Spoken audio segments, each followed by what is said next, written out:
Alrighty, what's good, y'all? We're back. Last stream of the week. Hope y'all are having a good week. And a happy Thursday to all. How we doing? How we doing? How we doing? Everybody doing good? Sorry about the hold up there.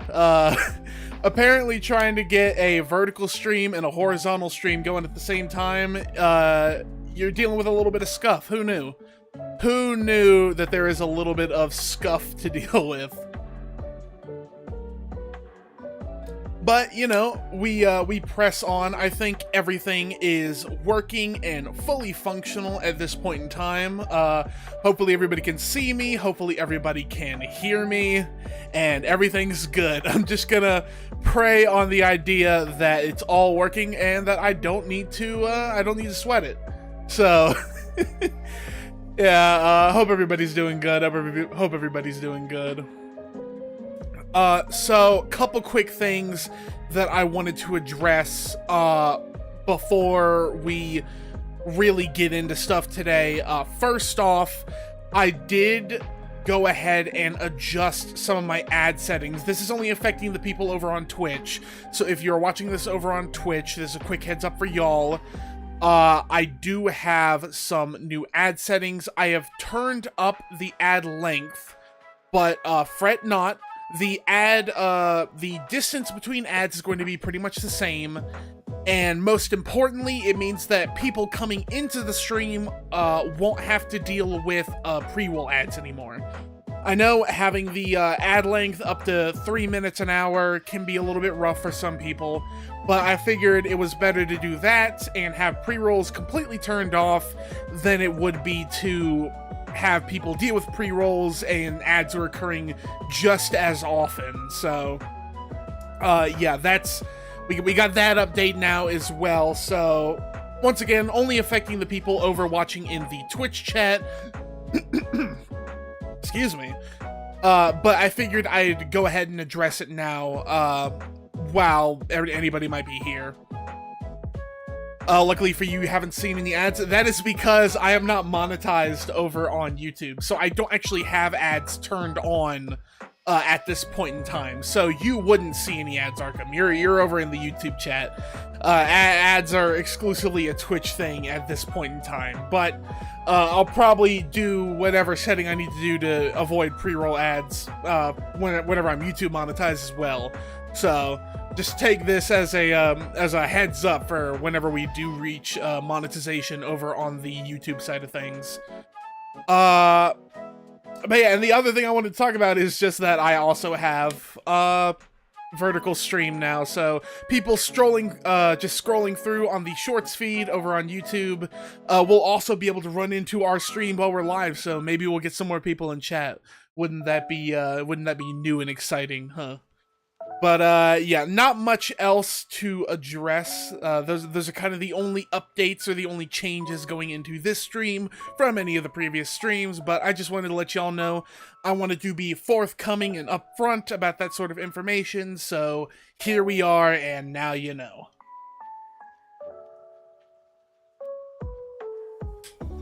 That all being said, though, I don't really have much that I want to or need to say prior to the gaming, so I figure we're just gonna go ahead and get this stuff going. Yeah. We're just gonna go ahead and get into the stuff. I'll do my little intro bit. Y'all know the drill by now. This isn't y'all's first time. Y'all know the deal. Y'all know the deal. So let me go ahead and get that going. We'll cut the music. We'll do a little intro bit, and hopefully we'll get all the good streamy goodness going on. So give me just a sec while I get that pulled up, y'all. Give me just a sec.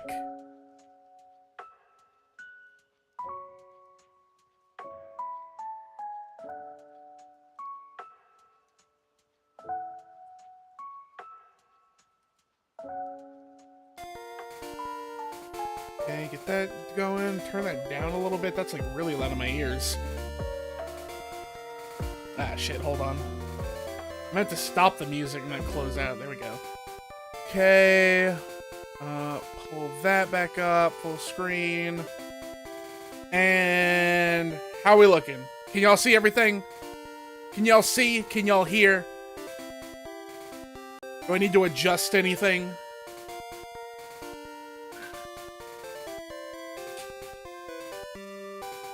Everything good, everything clean.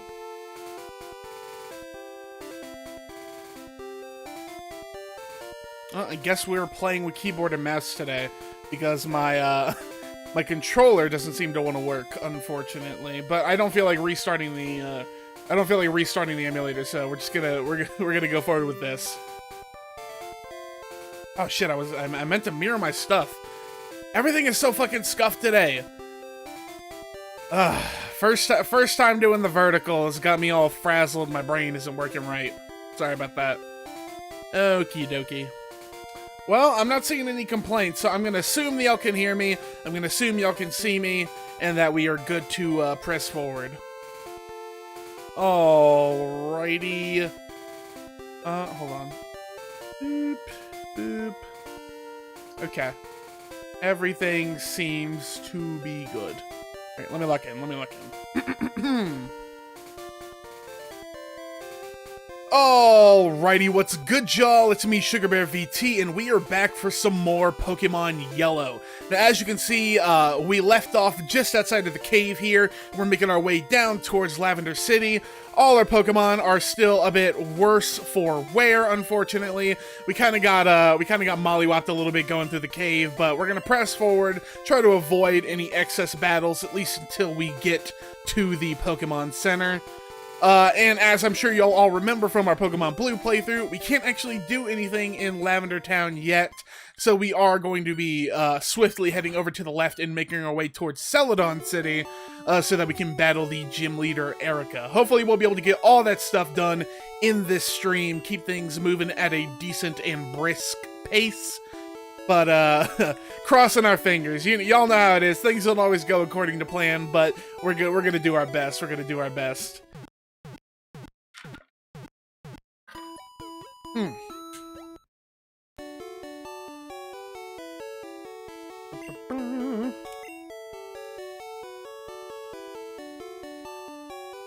Alrighty then. Maybe we should do a quick stop by the Pokemart as well. I'm not sure how we're doing on certain items. How are we? We've got a couple Pokeballs, a Great Ball as well.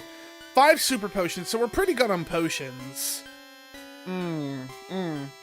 We probably don't need too much, but I will at least check to see what the shop has. Just in case there's anything good. Maybe we can get some Great Balls? Do they sell Great Balls here? They do, they do. I'm gonna grab just 4. I don't want to get too many, because as I mentioned last time, there is a Pokemon that I want to get from the game corner, and we're gonna need plenty of coin to manage that. But beyond that, I think we're kind of good on all this stuff. I don't think we need any of these items, to be perfectly honest with you. So, deal with that. You know, I will go ahead and sell my nuggets. I should have a nugget from the Nugget Bridge. Where is that at? Here's my part 2 of my retro Pokemon question. Which game do you think is better, Emerald or Platinum? Ooh, Emerald or Platinum? Emerald or Platinum? That's a tough one, because I think that Platinum is probably the better game overall, just by virtue of it being like a later gen game.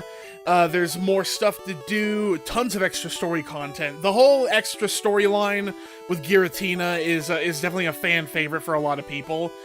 But personally, I also do just have a big attachment to Gen 3. I love Ruby Sapphire, and like by extension, I also love Pokemon Emerald.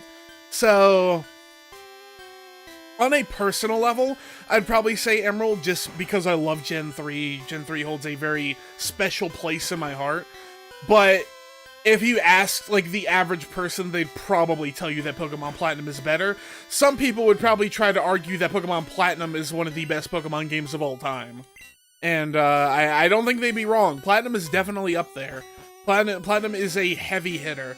I know some people have their problems with Diamond and Pearl, but Platinum kind of addresses like every major issue that people had with Diamond and Pearl. So that's another thing. It by virtue of it like addressing a lot of the problems that people had with the base Gen 4 games, you could also give it a ton of credit for that. Give it a couple points. Yeah. So I will say, personal preference-wise, I probably prefer Emerald, but Platinum is probably the better game. Let's just do it like that. And there we go. Spilling water all over myself, as is the Sugar Bear Classic. Hold on. Let me wipe some of this shit off. Sorry about that. At least I didn't get any on my mic or on my PC. But now my hands are wet. Hold on. Okay. There we go. Lining my fingers up with the keys. I think I'm probably gonna fight most of these guys. I think I'm probably gonna need the extra XP. I'm definitely gonna need the XP.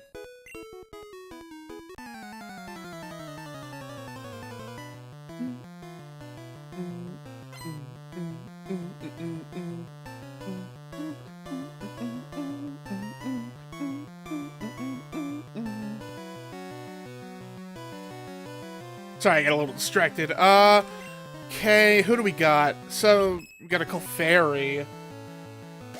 What is good against... Wait, Fairy type didn't exist at this point in time. Clefairy is just a normal type in this game, right? Which means I can pretty much use anything. When did Fairy come into... Fairy is a later ad, so I'm just gonna use whoever. We'll just do Marcia to get her a little XP. Yeah, see, that did some good damage. We're definitely gonna need the XP on Marcia. Hit him with a slam. Can we finish it with slam? Hey, good shit, Marcia. Good shit, girly. And who do we got next? Oh, just another Clefairy? Okay, we'll keep using Marcia then. Maybe we can even get a level up. Wouldn't that be pleasant? Because unfortunately, I did not have the time to do any off-stream grinding this week, so Marcia is a little bit behind where she should be compared to Venenosa. Oh, I missed, yeah. Oh, but she missed too, so it all works out. Hey, get it, girly. Finish them off.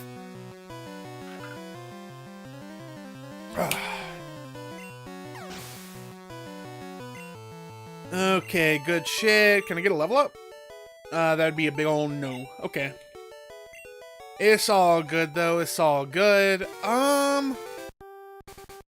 Yeah, actually, you know, I think I will make a stop back by the Pokemon Center. Since I'm still so close, I'd rather keep my health in, like, peak condition.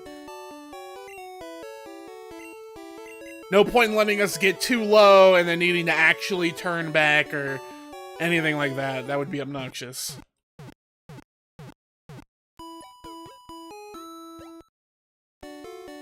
Okie dokie. Now let's go fight that old man.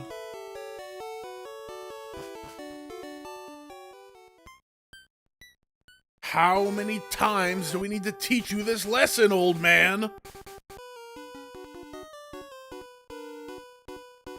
Name, it actually sounds pretty chill. I'm a rambling, gambling dude.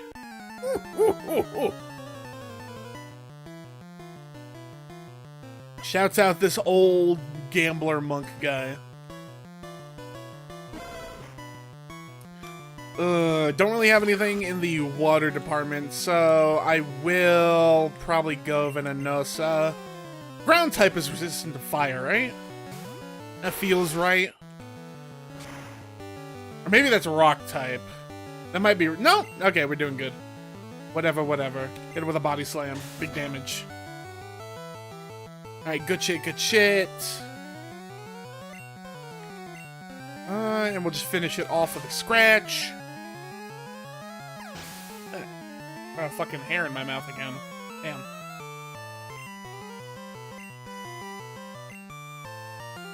No level ups for me. We will just keep Venenosa out here. Once again, fire type, resistance. Go for another body slam.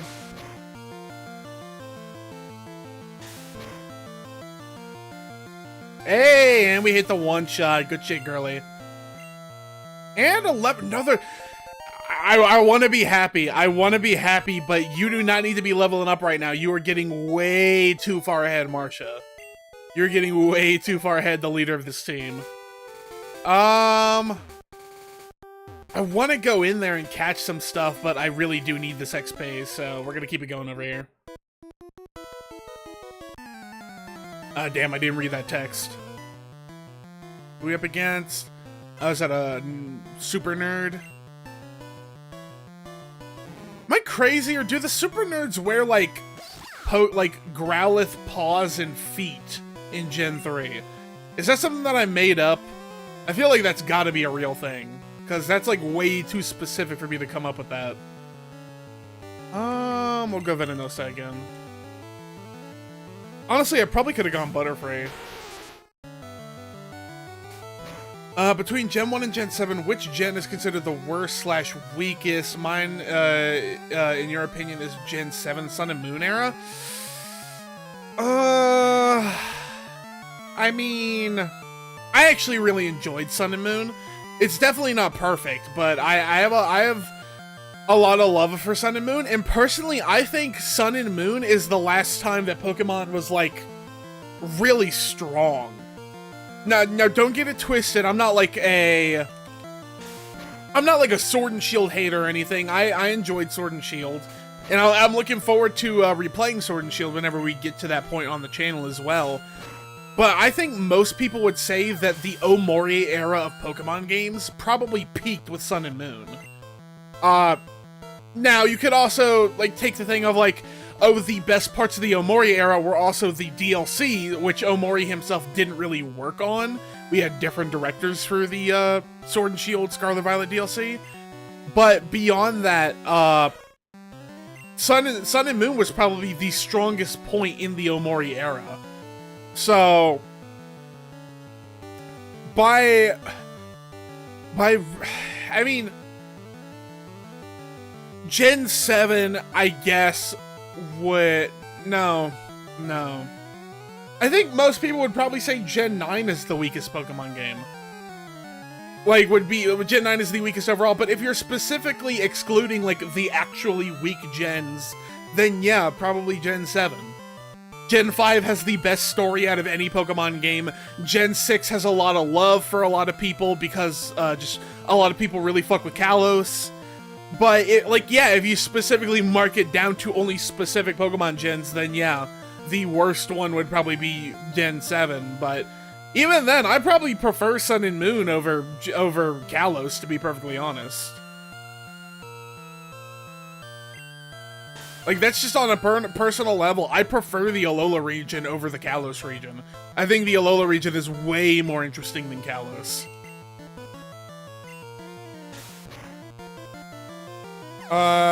So what do I consider? Well, it doesn't really matter what I consider Legends Arceus to be. Legends Arceus is part of Gen 8. Legends Arceus is part of Gen 8, and Legends ZA is part of Gen 9. Those are just, like, established facts. It doesn't really matter what I think about it. The gens are determined by the Pokemon Company, not by the fans.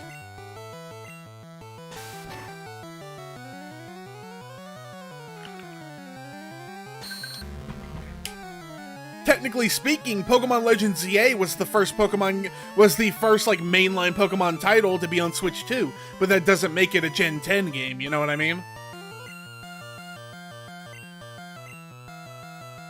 Fuck it, we'll just double kick. Yeah, it doesn't matter, like, what I consider it to be, when facts are just facts, and, you know.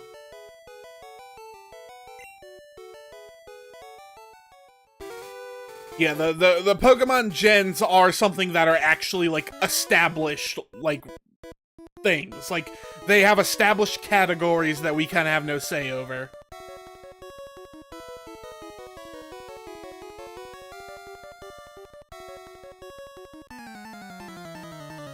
My throat is chewed up right now. I should have taken, like, a lozenge or something before I started streaming. Do you agree that Pokemon Legends ZA should be considered the weakest in the Pokemon Switch games? To me it is, but I've seen worse Pokemon games than this. I mean, honestly, most people would probably say that it's Scarlet and Violet. I mean, I'm sure, like, of the Switch era, people would probably say it's between the two. Some people would say Scarlet Violet, some people would say Legend ZA, but I think more people would probably say Scarlet and Violet because of how much of a letdown it was.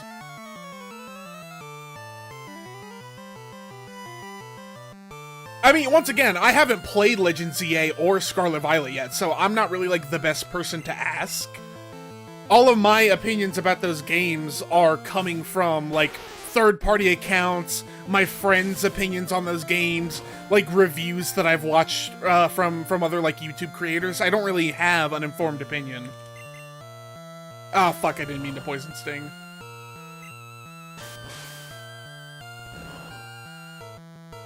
But just from where I'm coming from, I would probably say that, that it would probably be Scarlet and Violet. For me, it would probably be Scarlet and Violet just because of how much of a letdown it was. People had such high expectations for Scarlet and Violet, and it was like the first ever true open-world Pokemon game, and it didn't really live up to what people wanted from it. It made a lot of aesthetic changes that people didn't really like. A lot of people don't really like the more realistic Pokemon textures. A lot of people don't really like the switch from closed buildings to open buildings, like Pokemarts and Pokemon Centers being outdoor things. Not being able to go inside of very many buildings was like a turn off for a lot of people. So,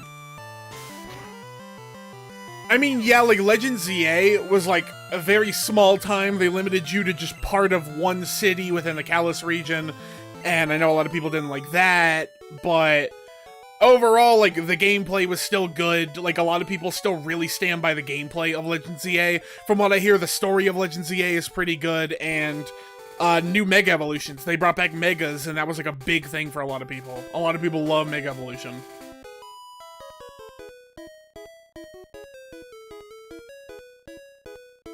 Yeah, I mean that's that in and of itself is a lot of reason why people would say that Scarlet and Violet is worse than Legend ZA.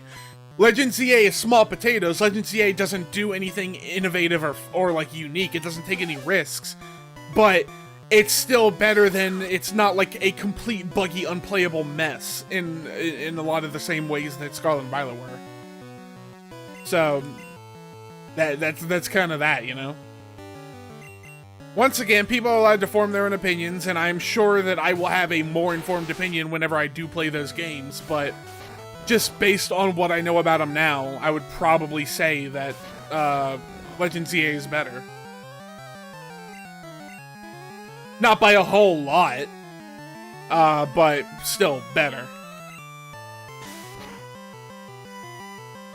Hey, we got a one-shot off that too. Good shit, girl. And we got a level up for Marcia. Okay, so not falling too far behind. We're making up for it a little bit. Unfortunately, all the Pokemon on this road are not great matchups for Marcia. Ugh.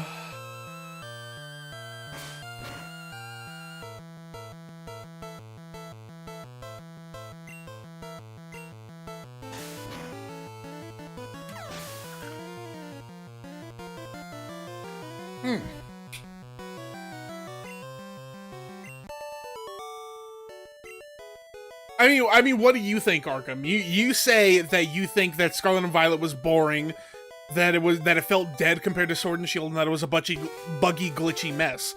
So why would you say that? Why do you like it better than Legend ZA? If you think that there's all these problems with Scarlet Violet, why do you say that it's better than Legend ZA? Legend ZA might not have done anything unique or interesting, but it's playable.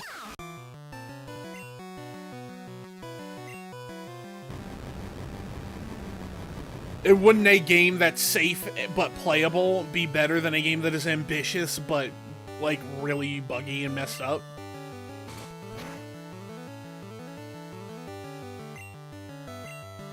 I mean, I'm sure that really comes down to, like, the specific person, but at least for me, I would probably say that I would prefer a game that is, like, well optimized and smooth.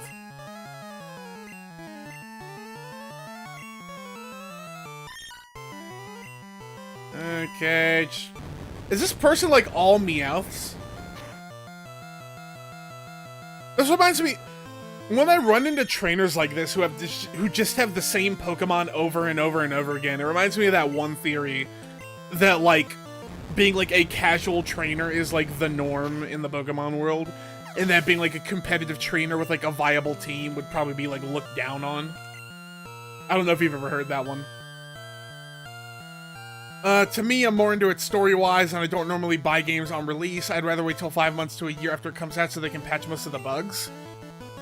I mean, I've heard that the story for Legends EA is pretty good.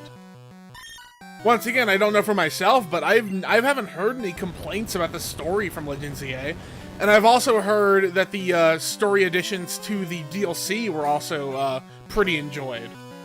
Is the story for Scarlet and Violet better than the story for Legends EA? I don't know nothing about that if that's true. Obviously, don't tell me what the story is. You can just give your opinion on it. I'll find out what the story is when I play the games, but I haven't heard anything about the story for Scarlet and Violet being anything all that impressive.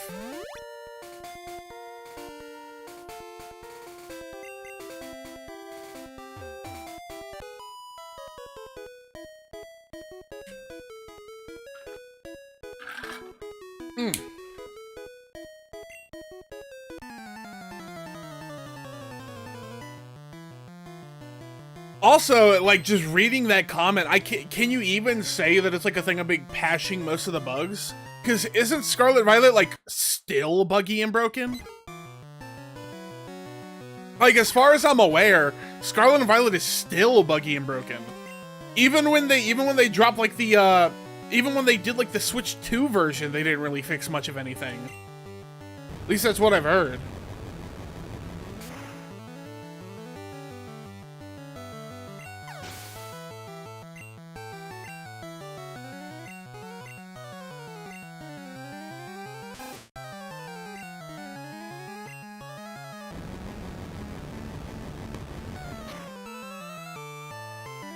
Sorry, it looks like my bitrate's spiking a little bit. I hope that isn't messing up y'all's stream quality. Sorry about that if it is. I can hear and see a storm brewing outside, so that might be messing with my internet a little bit. We'll swap off. Back over to Venenosa.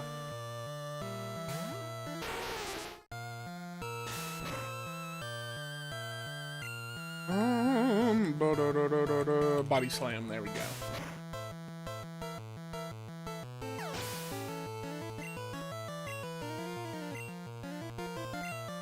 Interestingly enough, or not interestingly enough, I don't know why I started like that. Shit, I meant to swap. I have been seeing a specific Pokemon rumor that's been circulating for the past, like, 24 or 48 hours. Like, every Pokemon leaker and their mama has been reporting that we are apparently gonna be getting, Pokemon Ruby, Sapphire, Emerald, getting released ports over on the Switch, in the next, 1 to 2 months. Now, obviously, you're supposed to take these sort of leak things with a grain of salt, not just believe everything, take everything with face value. But interestingly enough, earlier today, the official Pokemon Twitter actually tweeted out reminding us that the Pokemon Home connectivity for the Fire Red and Leaf Green ports is actually getting set up in October, right? So, just very interesting timing, that whole deal, cause shit, I'm like omega distracted. I keep fucking this up. My bad. Yeah. Interestingly enough, those two like release windows, potentially October for Ruby, Sapphire, Emerald, and then October confirmed for the Pokemon Home connectivity for the previous ports. It's very interesting, especially when you think about, like, they kept all the connectivity to Pokemon Emerald in those Fire Red and Leaf Green ports. You got the whole stuff with the Sevi Islands and Deoxys and all that deal. All that jazz is still in the game, and they're connecting it to Pokemon Home in the same month that we are rumored to be getting the Ruby, Sapphire, Emerald ports. I think it's all just very interestingly timed. Maybe not overt confirmation that those things are going to be happening, but definitely something to consider, I'd say. Definitely worth keeping in mind and looking at.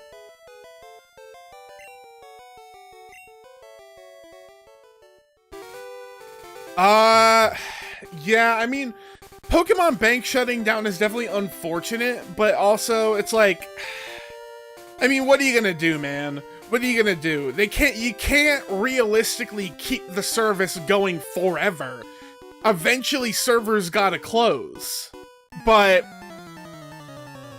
I mean, they announced way back when Pokemon Home first came out that there were plans for them to shut down Pokemon Bank, that eventually Pokemon Bank was going to come to a close, and that storing your Pokemon was going to be a permanent thing for the Pokemon Home service.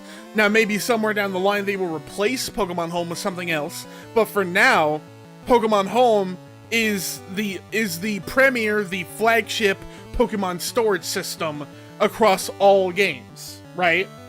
So, especially now that they have begun the process of releasing these ports on the Switch eShop, it wouldn't really make sense for them to keep paying to keep the servers for Pokemon Bank open. They extended the server support for Pokemon Bank well past what they were originally intending to close it as.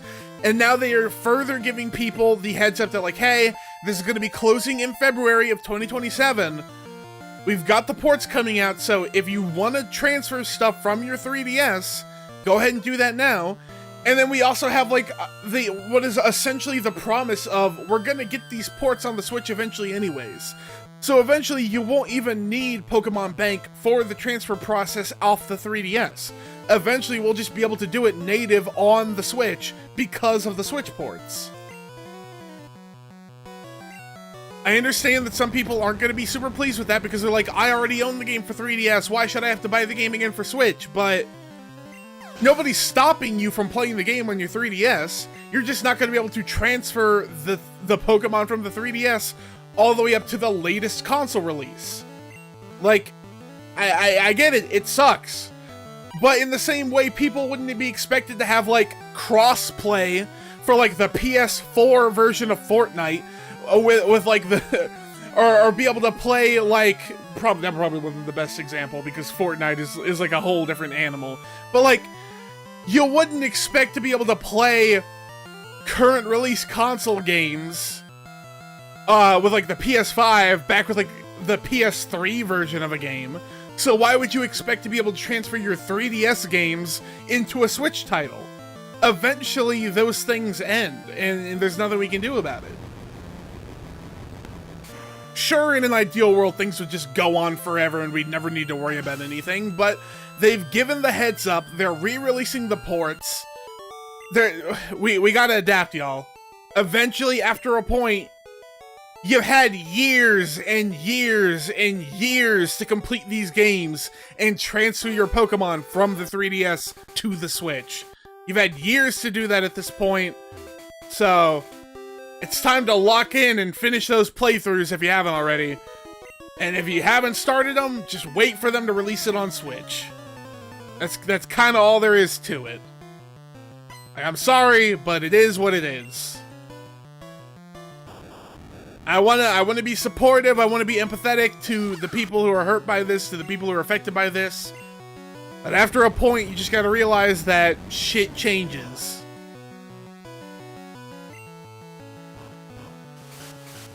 Running servers costs money. Adding in connectivity continuing the connectivity between 3DS titles and home titles costs money. Like, sure, you can say, oh, Sugar's coming to the defense of the billion-dollar company. Ooh. But it's like, why would you expect the billion-dollar company to be doing this shit for you in the first place? no other game company is keeping these sorts of things going well generations, multiple generations after the handheld console generation ended. So why are you expecting them specifically to keep it going when there's alternative options coming out? If they are providing you with the means to do it on Switch, why would you expect to be continuing? Why would you expect to be able to do it on the 3DS years and years and years after the 3DS has stopped being supported? Is no longer supported. After a point, it just sounds like whining. Like, I get it. I get it. I really do. I also own a 3DS. I also own old consoles. I have a Wii. I'd love to be able to access the Wii eShop forever and ever and ever, but that's not the world we live in.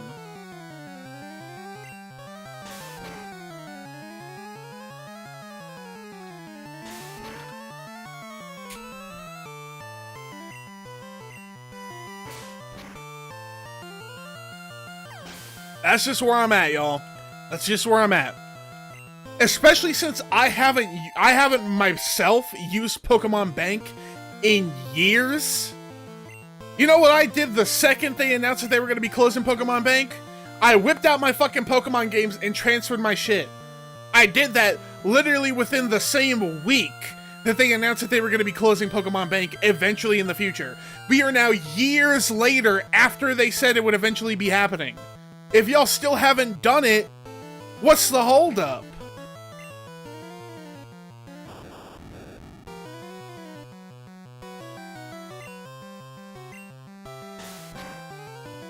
Maybe I'm coming off insensitive. Maybe I'm just sounding like a hard ass, but I don't know, man. It just sounds like the biggest fucking non-issue of all time. Like, it genuinely just sounds like something that is not worth, like, this much complaining about. I've seen everybody, like, whinging about this shit on Twitter all fucking day, and it doesn't seem like that big of a deal.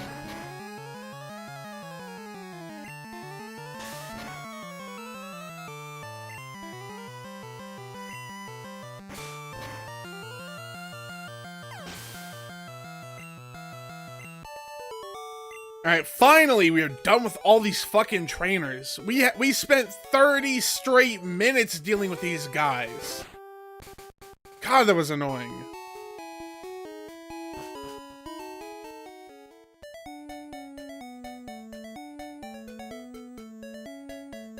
I will say, I don't know why I'm saying I will say. I have said it multiple times at this point. I am very heavily looking forward to the quality of life changes of future Pokemon gens. Living with this Gen 1 shit is not for a Gen 3 baby like me. I'm not built for this shit, man. I'm not built for the slow text moving and the slow battle animations and the all that stuff. I am made to enjoy the quality of life changes of Gen 3, Gen 4, and onward. Playing these Gen 1 games and being like, what do you mean I can't see the sprites in a PC box? What do you mean it doesn't tell me if I've caught a Pokemon already? It just feels like the most basic things you take for granted. And admittedly, I have definitely taken it for granted. I have taken it for granted, y'all. I'm not taking it for granted anymore, though. I am not taking it for granted anymore. I am ready to reach those later gen games.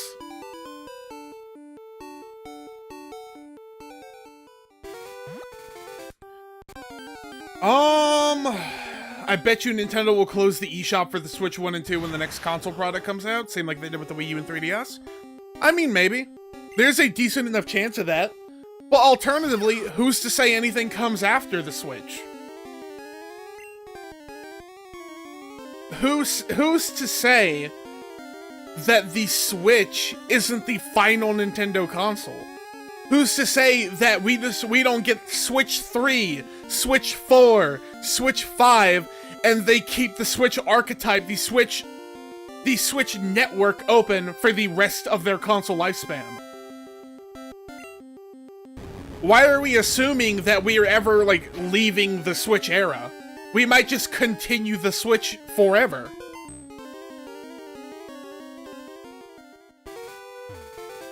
The reason things like the Wii U eShop closed and the 3DS eShop closed is because eventually they moved on to other things.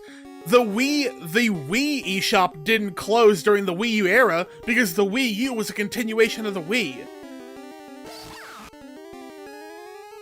The fucking 3DS eShop didn't close when they released the 2DS. The Switch eShop hasn't closed when they got the Switch 2. Because it's the same eShop. The Switch 2 eShop is the Switch 1 eShop with better optimization, but it's the same thing. So what reason do we realistically have to believe that there will be anything post-Switch? I mean, sure, maybe 40 years from now we'll have, like, crazy hologram technology that we never could have predicted in the year 2026, and things will change, and eventually it won't be the Switch that we're looking at. Maybe we'll reach the point where an entire console can be stored inside the frames of a pair of glasses, and everybody has those, like, AR glasses that cost like $800 and gives you like puts a 4K screen in front of your face. Maybe that's what happens. Maybe that's the future of gaming, but for now, I have no reason to think that they would ever leave the Switch method. As far as I'm concerned, the Switch 3, the Switch 4, every console that comes in the future is still going to be a hybrid console like the Switch. So, I mean, sure, if we do something completely different in the future, maybe it will be, they will close the Switch eShop. But that's an entirely different question, because I'm not even sure that we ever will leave the Switch. So, that's my thought process on that. Also, in case you're wondering what I'm doing, I'm fishing around a little bit to see if there's any new Pokemon to catch. That's what I am doing, in case you were wondering.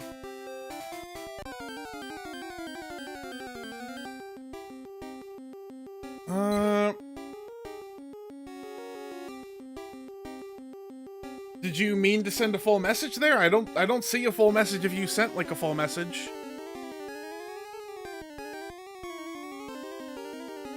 Yeah, if you sent like a longer message, I am not currently seeing it.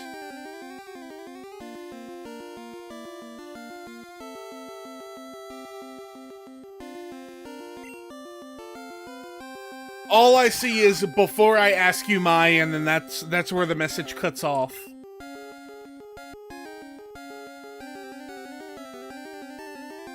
Oh, my frames have dropped. Did I lose internet connection? What the fuck happened? Oh, I dropped a ton of frames. What the fuck? Am I back? Am I back? Am I good? Can y'all see me? Can y'all hear me? We Gucci? Are we good? Are we Gucci? Can y'all see me?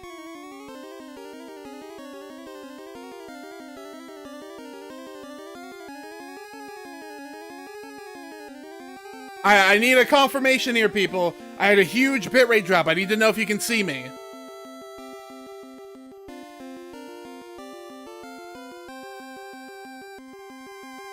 Okay, I think I'm back.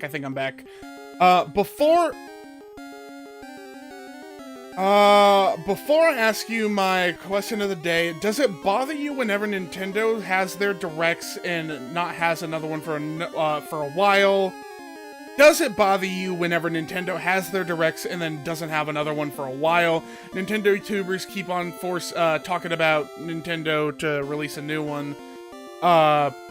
Release a new Nintendo Direct instead of being patient. I mean, I wouldn't say it bothers me. I mean, whenever we do get new Nintendo content, that's obviously a good thing. I am happy whenever we get new Nintendo content, but like I said, I wouldn't say it makes me mad, but it does make me a little bit anxious, I think. Because, obviously, as a Switch 2 owner... Ooh, Jigglypuff. I don't know if I have one of those yet. I'm gonna try to catch this. Obviously, as a Switch 2 owner, I have some stake in them releasing games for the console and knowing what's coming out for the console in the future. Whenever we go several months without a new update telling us what's coming, it starts to make console owners a bit nervous. When we don't know that a new game's coming out, when we don't know that we have something planned for Q2 or Q3 or whenever else, when we don't have the ability to build hype for new titles, it makes console owners nervous because it starts to make them feel like they wasted their money. Therein lies the issue with us not getting Nintendo Directs for like 4, 5, 6 months, however many. That's the issue with that. I mean, if they don't have anything to announce, they don't have anything to announce, but once again, I wouldn't say it makes me mad or that it bothers me. I do think that Nintendo themselves need to keep an open chain of communication with their player base, but I don't think that it's something to get like worked up over. I guess I would say.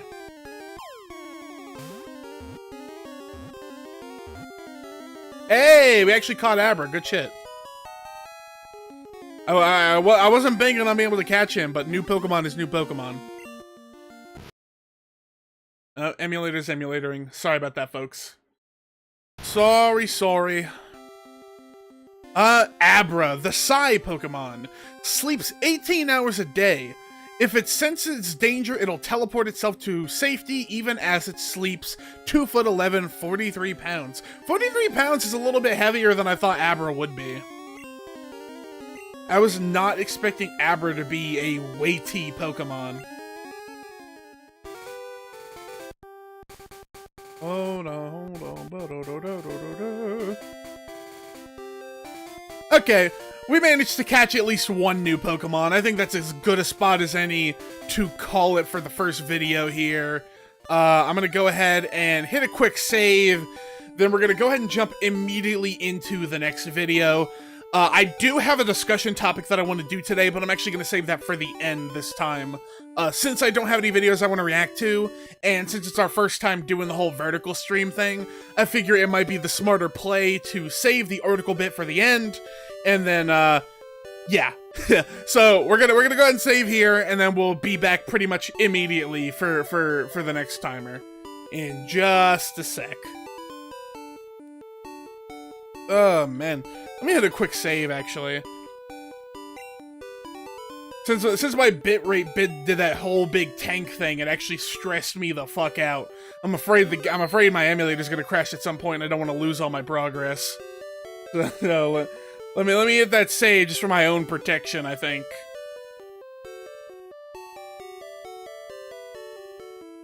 Hold on. Better safe than sorry. My thoughts exactly, Arkham. I mean, why take the risk, you know? Why take the risk when I can just play it safe and preserve my progress? But, yeah, let me sip on some water a little bit. I'm gonna sip on some water, and then we'll go and get another timer going. Ooh. My poor tender throat. My poor throat. Okay, let me get another timer going. Alrighty, y'all, we're gonna keep it going here. We're gonna be heading down to, hopefully, battle Erica. But first, there is something important that I need to do.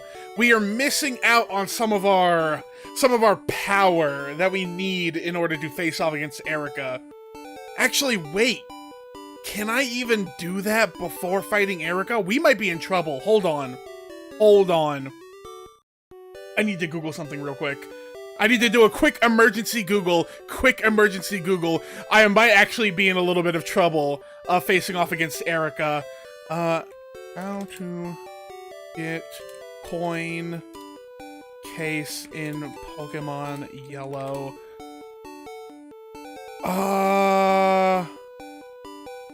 Okay. We're chilling.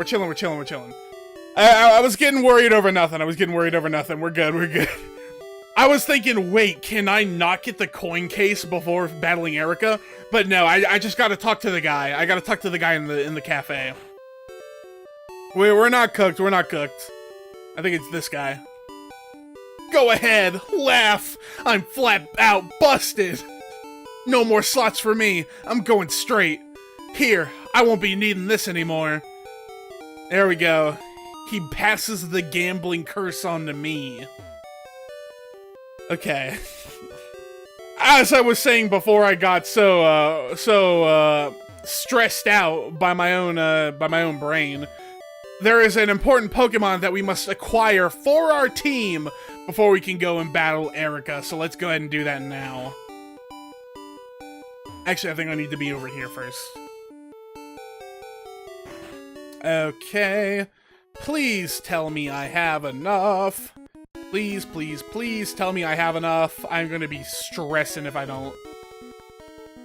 Okay, I have 40,000 Poké-Dollars in here.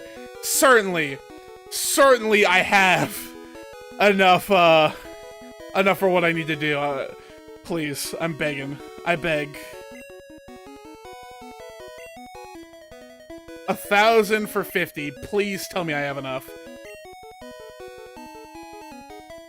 I'm gonna do what I can. Hold on, I'm just gonna math this out. Do I? Okay, so 1,000 divided by 50 is 50,000.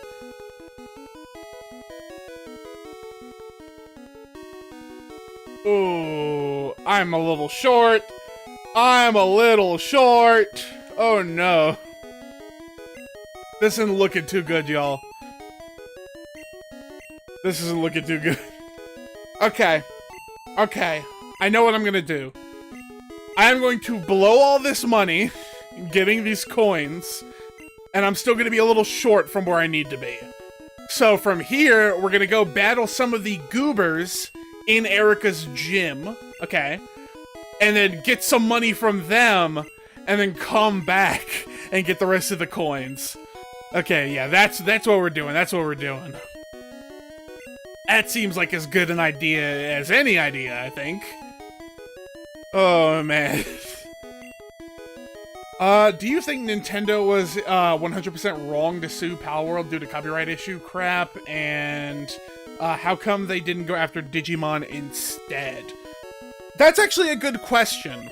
That is a interesting question. So, I will say no. I do not think that Pokemon was 100% in the wrong to try and sue Palworld, because if you look at the earlier versions of Palworld, they were shameless in the way that they were ripping off Pokemon.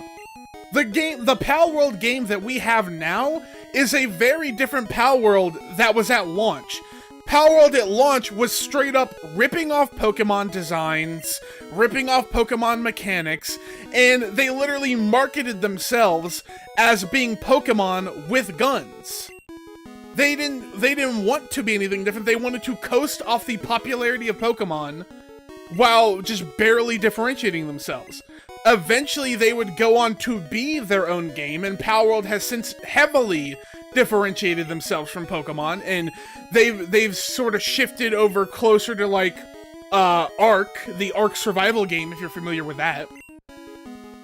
But at the time, no, I don't think that Nintendo was completely out of pocket for like putting a little pressure on them. Actually, no, I do think I have enough coins to get who I want. Never mind. I was freaking out over nothing. I actually have a lot more coins than I thought I did. My math was off.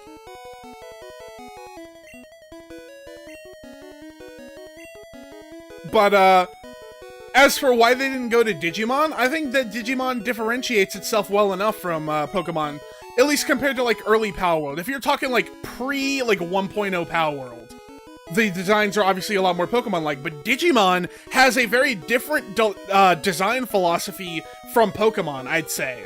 Digimon, I think, differentiates itself from Pokemon very heavily in its design aesthetic.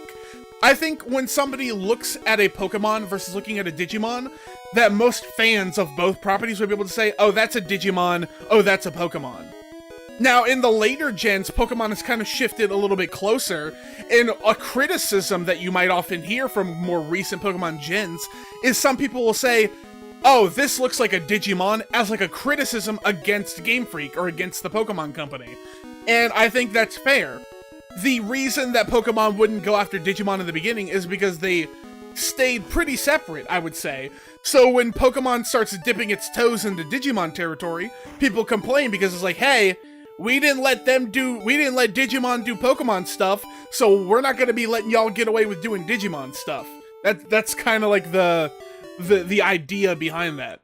But once again, I do think that those early PAL designs in Pal World were a little bit too similar to Pokemon, and people pointing that out, and oh, thank God.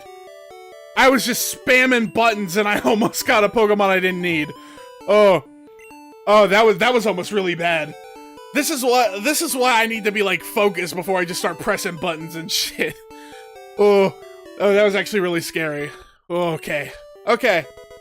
I'm locking back in on the conversation. I felt my heart drop for a second there. Oh, that was scary. First, let me go ahead and name this Vulpix, because she is going to be a member of our team.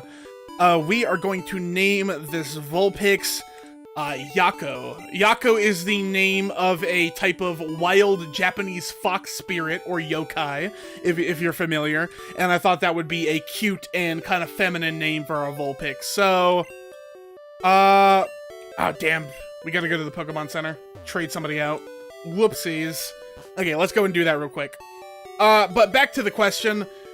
Once again, the reason that I think that Pokemon never really came for Digimon like that is because Digimon never really wanted to be Pokemon. Yes, they are a creature trainer kind of game, but I think that, like, the types of stories that Digimon tells, the types of designs, and, like, their design philosophy behind their, like, evolutions or their digivolving, I think is fundamentally different from, like, Pokemon Evolution. And also, Digimon came out in a very similar time frame to Pokemon. So, rather than being like a thing that was coasting off like the popularity of Pokemon, Pokemon was still in its infancy when Digimon came out. Digimon came out very early into the Pokemon lifespan, so Pokemon hadn't even hit peak popularity yet when it came out, you know? As opposed to something like Power World, which originally was selling itself as being Pokemon with guns, wanted to look like Pokemon, wanted to coast off the Pokemon popularity before defining itself more as like an ARC thing, a farming simulator thing. They do the whole dating sim thing now. I think current PAL does not deserve the heat that Nintendo has given them. Early Pal World, sure, whatever. Give them the heat, put the fear of the Pokemon Company in them, whatever. I think where Pal World is now, I think it's separated itself enough that where we should just kind of leave them alone. Let them do their own thing. I don't think that Nintendo should have like a monopoly on the idea of throwing an item to capture a monster. I don't, or anything like that. And gameplay-wise, the gameplay for Pal World isn't anything like the gameplay for Pokemon. I said that before, but Pal World is very much Arc survival with Pokemon, not Pokemon with guns, you know? The gameplay is well cemented in the survival, crafting items, building bases, managing your materials sort of gameplay. So, it's, like, even the way the battles work is completely different from, like, the RPG style of battle that Pokemon does. So, I think the conversation has evolved enough to where I can see the nuance. I understand why things played out the way they did back then, but this isn't back then. We're now. We're in the now. Also, I'm just realizing I left the Pokemon Center a second time without putting fucking Vulpix in my team. I am so scatterbrained. I am sorry, y'all. This is embarrassing. But yeah, that's pretty much the answer to your question, Arkham. I do not think they were 100% in the wrong before. I definitely don't think that they should be doing it now. I'll say that much. Any of the similarities that people can draw between Palworld and Pokemon now is circumstantial at best. Like, yeah, the similarities are there, but it's nothing to get your panties in a twist over, and I definitely don't think it's worth a lawsuit. So yeah, that is how I feel about that. We'll put Sandshrew away. We had Sandshrew on our team in the, or we had Sandshrew on our provincial team in our Pokemon Blue playthrough, and I want to keep things, as separated and, unique to this playthrough as I possibly can. Obviously, I can only take that so far because of Pikachu. We had Raichu on our Pokemon Blue team, but I mentioned before, I do not trade out starters. Starters go with me from beginning to end. I never get rid of my starter Pokemon. Yokai Watch is kind of like Pokemon meets Digimon, but different. I am aware of Yokai Watch, but I'm not like tuned in to Yokai Watch, you know? Yokai Watch also didn't have the same longevity as a lot of other, like, Poke clones, quote-unquote. I think, yeah, I mean, that's pretty much what I think. I think Yokai Watch is like an interesting, like, IP. I know that Yokai Watch had its like moment in the sun for like a little while, but I never really got into Yokai Watch. I was a little bit outside the target demographic for getting into Yokai Watch, I think. And then beyond that, it's just like, I was already a Pokemon fan, I'm already tangentially a Digimon fan, to a much lesser extent, but I still enjoy Digimon, for what it is. But, yeah. Well, what moves does Vulpix have on her? Ember, Tail Whip, Quick Attack, I think that's fine. That's fine for a starter there. I am actually going to move Yako into the primary slot. Ahead of Marcia, just so that we can get a little bit of this easy XP on these little grass goobers.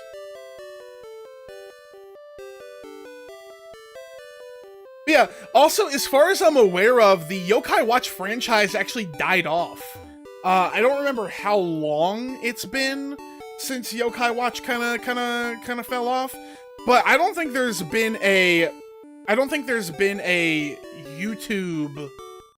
Or I don't know why I said YouTube. What is wrong with me? I don't think there's been a new Yokai Watch game in like a little bit. I couldn't begin to tell you how long it's been, but I think it's been a minute since the last Yokai Watch game came out. I want to say it was like during the 3DS era, even. Maybe that's wrong. Maybe I'm talking out of my ass, but I definitely don't think it was anytime recently.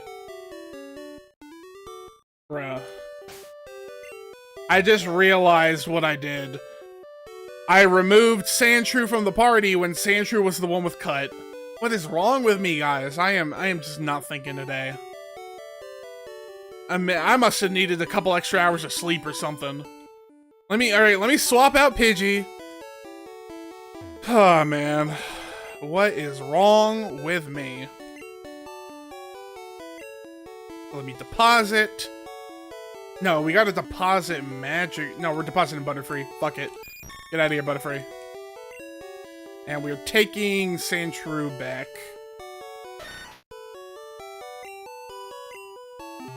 Okay. Now we do it all over again. Heading back to the gym. Yeah, I also know that, like, yeah, Pokemon definitely is, like, for kids. Pokemon, don't get me wrong, Pokemon is for kids, but I feel like Yokai Watch was for an even younger demographic of kids compared to something like Pokemon.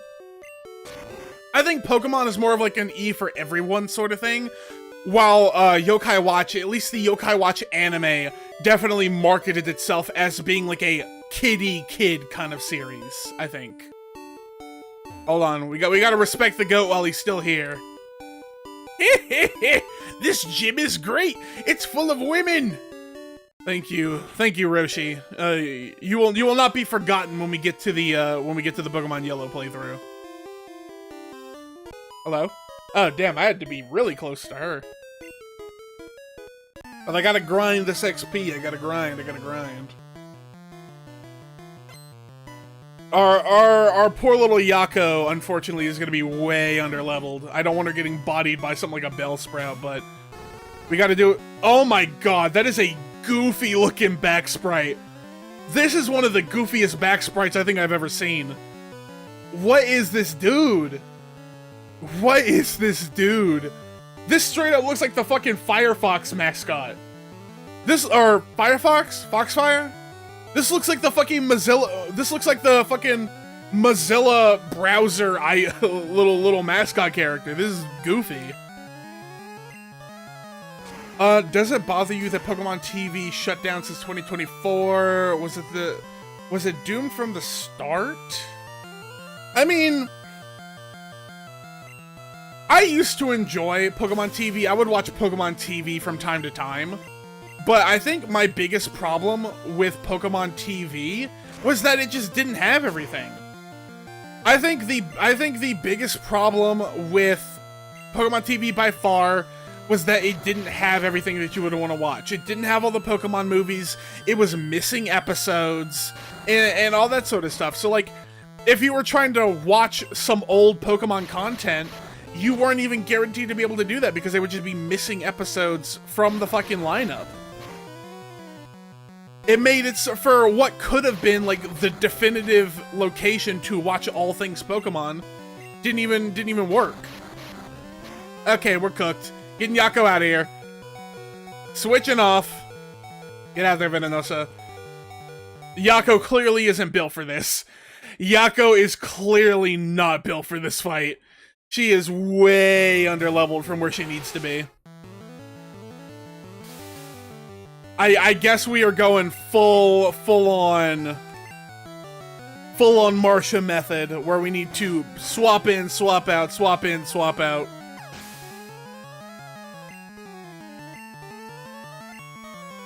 I mean, Arkham, I'm not even talking about banned episodes here. They were missing, like, most of the series. They only had a handful of episodes per season.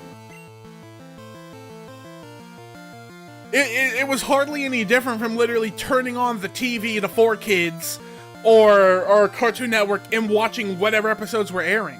They were missing most of the seasons. Most episodes from most seasons. That's the problem.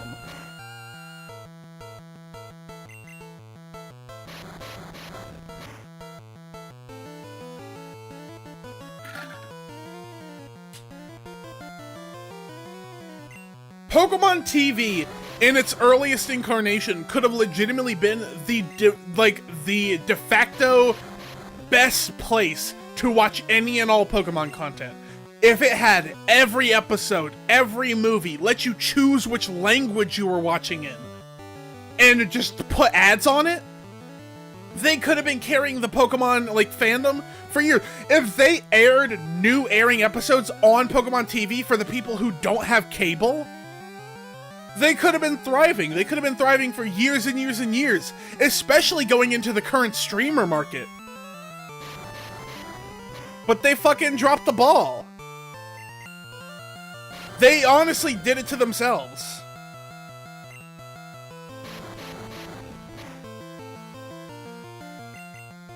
I say this as a fan of the Pokemon TV app. I used to watch whenever I was just like, oh, I got nothing to do right now, like as a kid, mind you. When I got nothing to do, I'm like, oh, I know, I'll just throw on an episode of Pokemon. I'll throw on a Pokemon movie. But the thing that always pissed me off was that they never had exactly what you were looking for. Dog, this gym. I forgot how obnoxious this gym is. Good Lord, help me. Please help me. I forgot how bad this gym is, bro. This is rough. Oh, man. Oh, no. Oh, man. This is legitimately rough.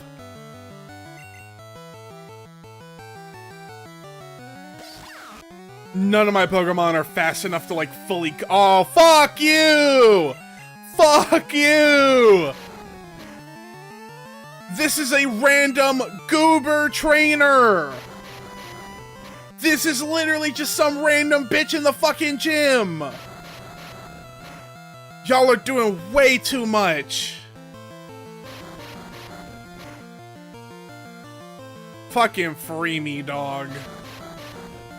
I cannot believe I gotta deal with this bullshit. And why is it going on for so long? Oh my god. How? Why? How? Why are we doing this? Stop! Stop hitting me! Why is it still going? Oh my god! Oh my god, I fucking hate it here. This is such fucking bullshit. Oh my god.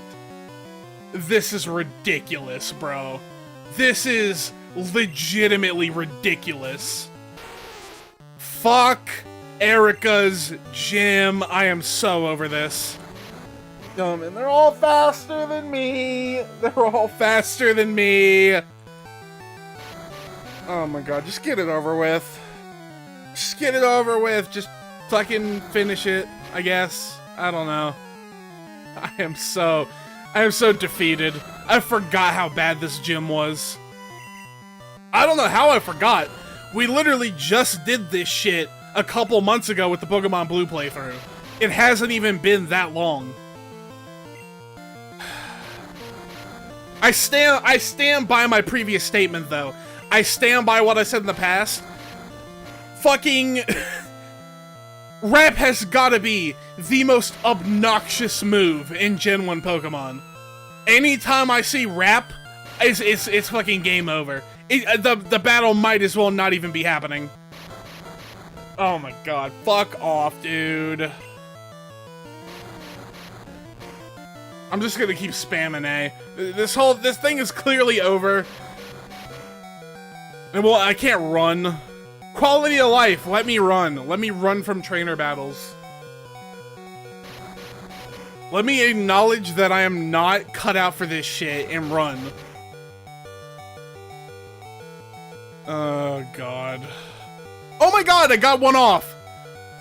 Oh! I did it, guys! I got one off! And it doesn't matter, because... Oh my god. I hate it here. I hate it here. This sucks. This fucking sucks. Get back out there, Yako. I'm sure you can do it. Or not. Being paralyzed affects your speed, right? So them paralyzing me at the start of the fight kind of fucked me? Is that what happened? I can't remember if that's how paralyzation works in Gen 1. I feel like that's how it works. Oh, it didn't affect me. Go to sleep, go to sleep, go to sleep, go to sleep, go to sleep, go to sleep. Fuck. Yeah, go to sleep.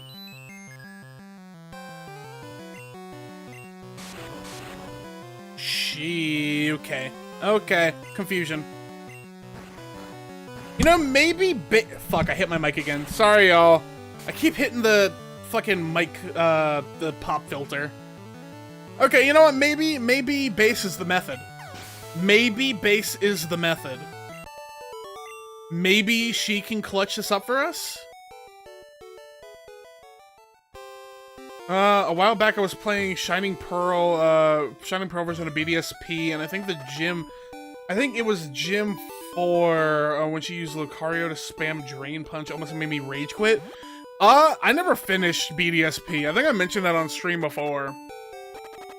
I think as far as I got into BDSP was like Rourke.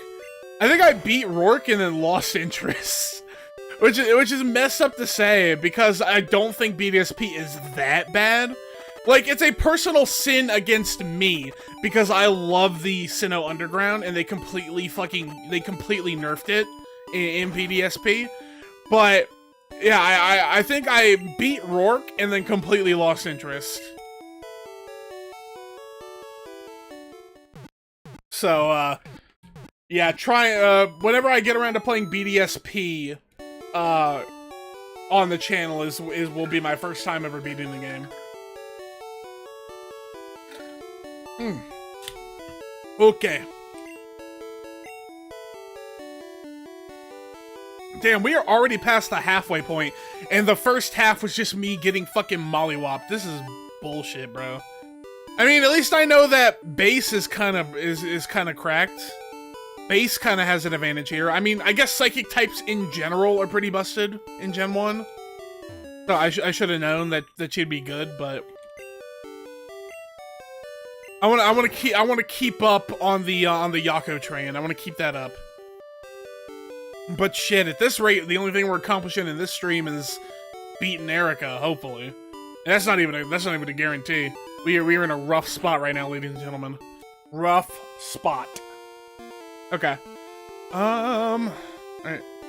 I will fight you now.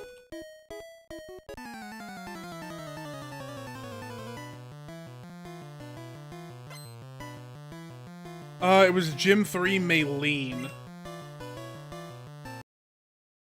I'm having a trouble placing which one Maylene is, to be perfectly honest. For some reason, I'm like blanking on which gym leader Maylene is.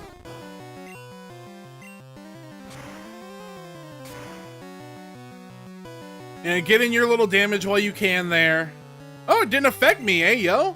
Yeah, just keep getting that free damage. Keep getting that free damage, girly, while you can. Shit's about to get deadly once we get a fucking Weeping Bell out here. Once we get another Weeping Bell, I'm about to get cooked. Seriously, fuck rap. I cannot believe that shit genuinely had to last like 10 or 15 minutes. That had to be 10 or 15 minutes of this stream, was just me getting bent over by fucking Weeping Bell. That was crazy. Hey, we actually got a little something for Yako though. That's nice. But now we're up against Bellsprout and I'm already sweating. Here too, I forgot to ask before I leave, do you think Pokemon TV show felt off after Brock left? No.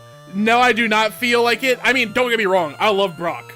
Brock is genuinely the GOAT. Brock is my favorite male companion to Ash across the entire series, but, like, I don't hate Tracy, I don't hate, what's that little goober's name? May's brother, Max? Is that his name? I don't hate Max. There were other, like, viable male companions in the Pokemon anime. Brock is the GOAT. Brock will always be the GOAT. But I don't think, like, the anime fell off because, like, losing Brock. Once again, don't hate Tracy. Tracy's aight. Not to mention, how could the anime fall off when you get May? Like, yeah, we lose Brock, but we gain May. The peak, the true peak. Best Poke Girl in the anime. My GOAT. I got distracted. I had to glaze May a little bit. How would Ash's story have changed if he let his Pikachu become Raichu? Raichu would get the respect that it rightfully deserves. That's what would happen. If Ash's Pikachu was allowed to become a Raichu, I would have been eaten. I fucking love Raichu, and I have to deal with constant Raichu slander because of the fucking anime propaganda. The anime treated Raichu like it was a fucking op. I have to live with that. I have to live with the idea that Pikachu is superior to Raichu because of its fucking little pretty privilege, because of its mascot of the whole franchise privilege.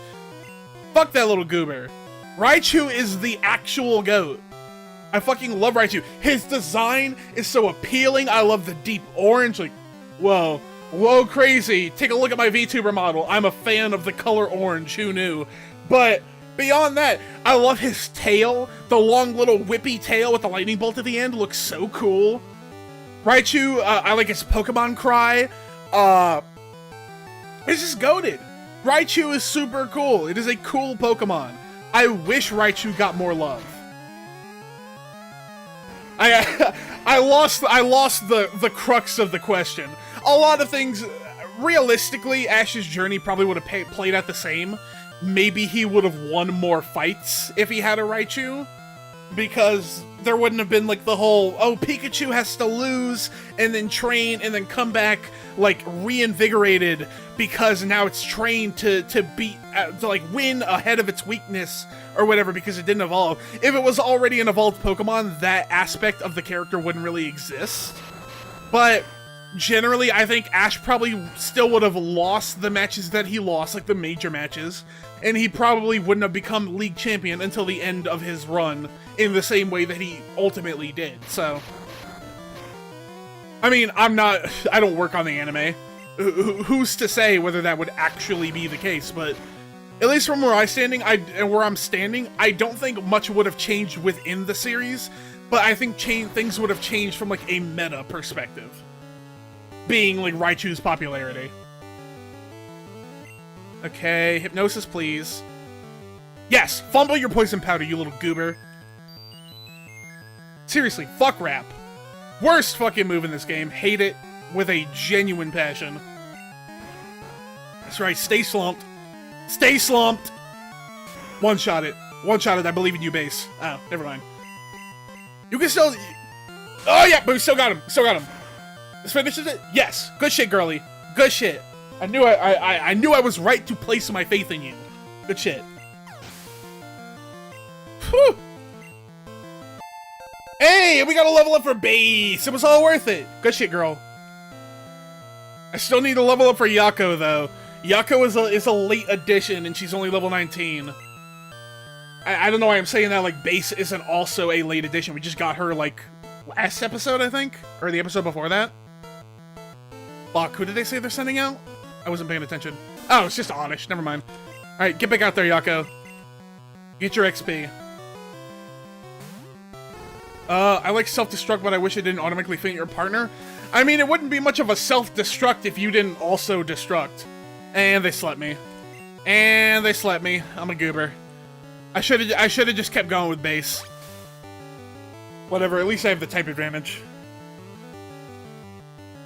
I mean, yeah, Arkham. It's kind of in the name, bro. It's kind of in the name. It wouldn't be self-destruct if you didn't also, like, fuck yourself up using the move. You gotta have that weakness. Or at the very least, knock it down to, like, 1 HP. It's gotta be, like, a heavy hit against yourself. If it's gonna be, like, a guaranteed thing. No, wait, now that I think about it, isn't self-destruct a guaranteed KO for most Pokemon? Maybe I'm, like, misremembering here, but I feel like self-destruct is almost a guaranteed KO. In which case, it has to also KO you. Otherwise, everybody would use self-destruct in like, competitive Pokemon. Everybody would use it because everybody would want the one that guaranteed kills your opponent while also leaving you alive. It's like, I would probably put it in, like, the same classification as, like, Destiny Bond. Sometimes you gotta go Mon for Mon. And I like the Destiny Bond tech. When I was doing my Pokemon Champion stream, I was using the Destiny Bond with my Frostlass. Destiny Bond going Mon for Mon is a fun tech. And I'm paralyzed. Oh, jeez. We can still do this, though. We still got this. Don't shirk from your responsibilities, Yako. I believe in you. Okay, we're close, we're close. It's quick attack, quick attack. Fuck. I don't even know if I can beat it with quick attack now. No, I can still get it. That did hardly nothing. Yes, get it, get it, get it, get it. Okay, good. I think I'm gonna need another trip by the Pokemon Center. It's always a trip to the Pokemon. Oh, get me the fuck out of here. We gotta deal with Bellsprout again.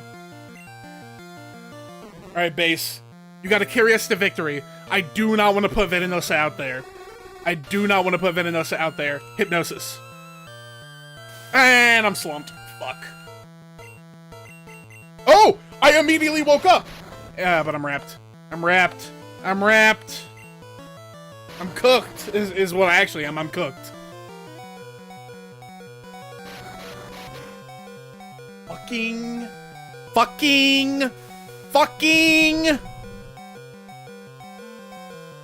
And it didn't fuck. Alright. R.I.P. base. You did your best. You tried your best. Okay. We've got a couple other Pokemon here. Surely we can beat one measly little Bellsprout. Venenosa. You've got the best chance. Rank best or worst Pokemon moves. Trick Room, Calm Mind, Reflect, Metal Sound, and Double Team. Ooh. By what metric am I ranking this on? Am I ranking this on, like, in-game usage? Am I ranking this on lore effect? Am I ranking it on the way it's utilized in the anime? There's a couple different, like, methods that you can consider it from, you know? I think if I was judging it by, like, the anime metric, I would say that Double Team is probably my favorite, because Pikachu uses Double Team to create after images when he fights in combination with his offensive moves, and I think that's super dope. Like, he would set up double teams, you would attack the after image, and then he would go in for like an actual offensive move, and I think that's badass. So, like, anime usage, it's Double Team hands down. But in-game usage. Maybe Trick Room would be my top? Hold on. Let me Google something here. Trick Room, Pokemon move. Trick Room reverses turn order. Calm Mind. Raises special. Reflect. Halves damage. Has physical damage. Metal Sound, I think that's speed, right? Metal Sound is a speed debuff. No, lowers special defense, and then, Double Team is accuracy, I think? Just increases evasiveness. Okay. So, in that case, I would say Trick Room #1, just because of the novelty of being able to reverse the turn order, I think is pretty cool. Then after that, I would say, Reflect, then Calm Mind, then Metal Sound, then Double Team. I think that is probably the order I'd go. Because I don't typically enjoy or, like, super vibe with moves that just change, like, a status effect. So those are just kind of whatever. Like, they are useful moves. But, sorry, sometimes I'm a little monkey brain about it. I want my move to actually do something, you know? Not to sound like a total goober about it, but I would much rather my move has an effect on the terrain, has an effect on the overall gameplay, actually deals damage. I don't typically vibe as much with, like, moves that just affect your stats. So, Trick Room would definitely be #1 of that specific bunch. I think I would say not only that, I think the gap between Trick Room and the other ones is actually pretty wide. I would say there's a several move wide gap between Trick Rooms and the other ones, just because of how unique that move effect is. That's where I'm at. That's where I'm at. Alright, let's go back. We are going into overtime. I am determined to defeat Erica in this stream. So, we're already 40 minutes into this second video, but I'm locked in. I'm locked in. We're beating Erica today. Spent too much time getting gooberized by that fucking Weeping Bell. So we're just locking in now. Most of that's probably getting cut out of the video anyways, so I might even need the extra time. Okay, locking in, locking in, locking in. Oh boy. I think I've got 2 more regular trainers I can fight. I think 2 more feels about correct. Okay, so there's those goobers, then there's the goobers that are to the sides here, I think. That's a lot of people to fight. I think we're just going straight for Erica, fuck it. We're at the end of the, we're towards the end of video range here. I'd rather just take one quick shot at Erica, see if we can't cheese our way through it. Oh my god. Okay, we gotta fight at least one of them, I guess. She has so many trainers in her gym. There's like a ridiculous amount of trainers. I guess when you run the baddie gym, you gotta surround yourself with baddies, but sheesh.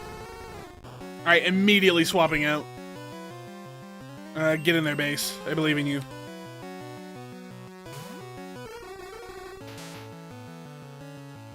Hey, I fucked up the wrap. Hypnosis. And I'm stunned? Please don't paralyze me. Please don't paralyze me. Fuck. It didn't affect. Hey, it is straight whiff city. We take those though. And let's fuck this little goober up. Confusion. Oh, I should totally be taking advantage of disable. If I can disable wrap, I'm gonna curb stomp these little goobers. Wait a minute. Disable. Please get wrap. Please get wrap.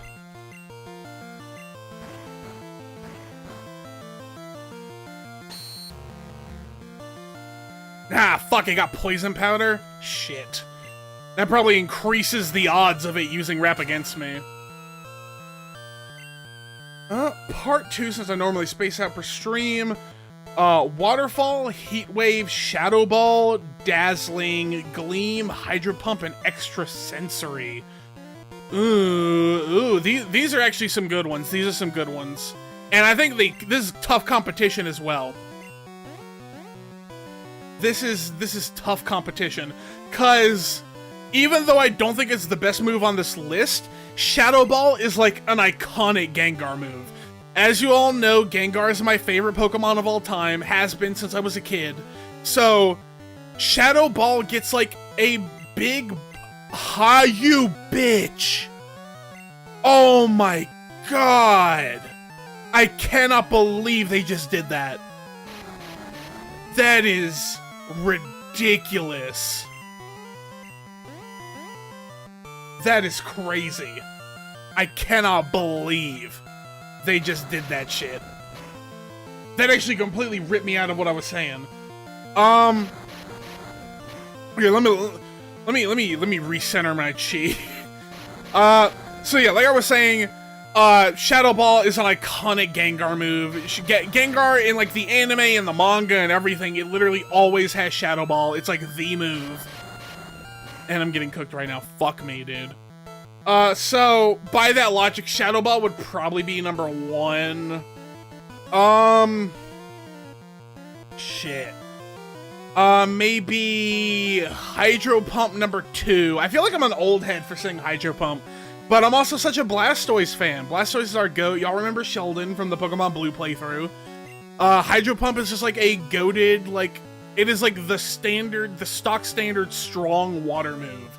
And I feel like you gotta get some points for that. Once again, I'm thinking of it from a Blastoise perspective. Hydro Pump feels like a Blastoise move. So maybe Blastoise number 2.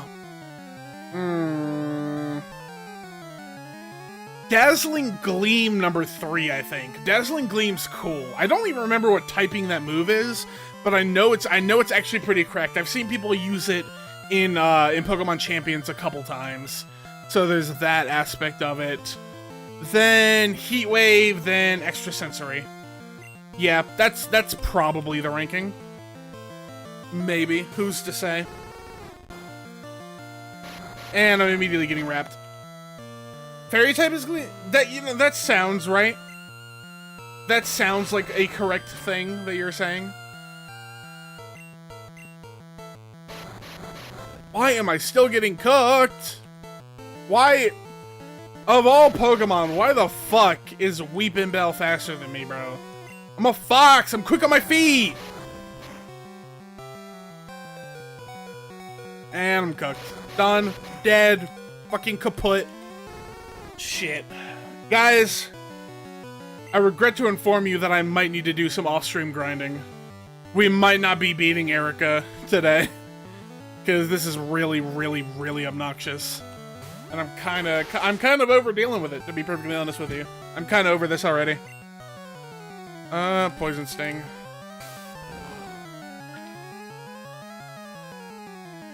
Why? Why isn't it effective? I thought poison moves were effective against grass types. Am I wrong? I swear I'm not wrong. I'm pretty sure poison is effective against grass.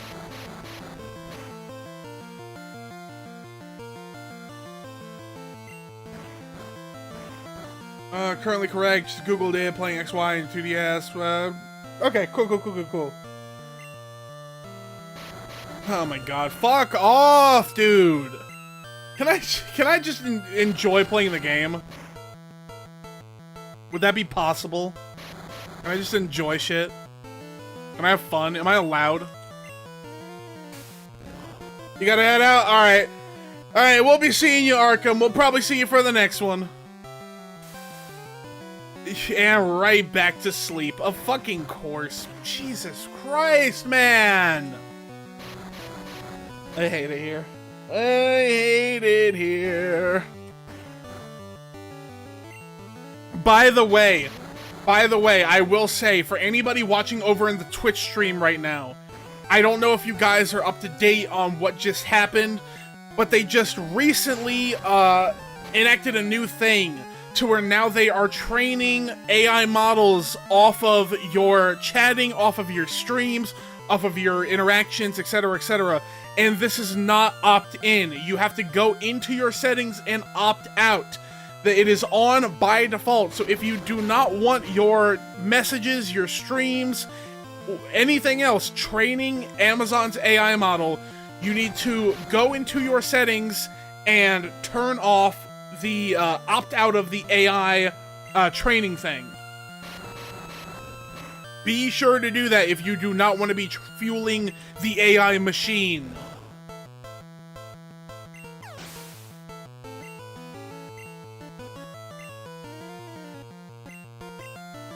Okay. We're still doing something here. We are still doing something here. I can probably handle a gloom. Sorry. Emulator moment. Emulator is emulatoring. Y'all, my potato PC, unfortunately. Why is gloom red? What the fuck? That is a funky looking gloom. That gloom looks quirky as fuck. Oh, I just realized why I wasn't doing much damage with the poison. Cause they're also dual poison types, that's why they don't take much damage. And I'm still slumped. Come on! Fight back, girl! Wake up! Wake up! Wake up! Wake up! Wake up! Wake up! Wake up! Wake up, please! I'm saying please! Fuck my life! Come on. I'm begging you, dude. Please. Please! I literally just said that we can probably handle a gloom. You're making a fool out of me!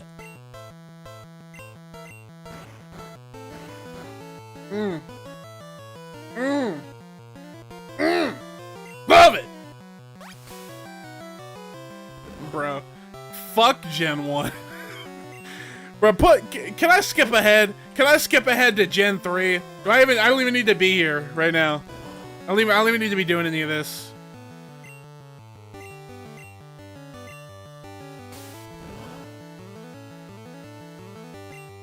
You know, I probably should have gone for a fucking body slam, but hindsight is 2020. At least it didn't poison me or sleep me or anything like that. Body slam, big body.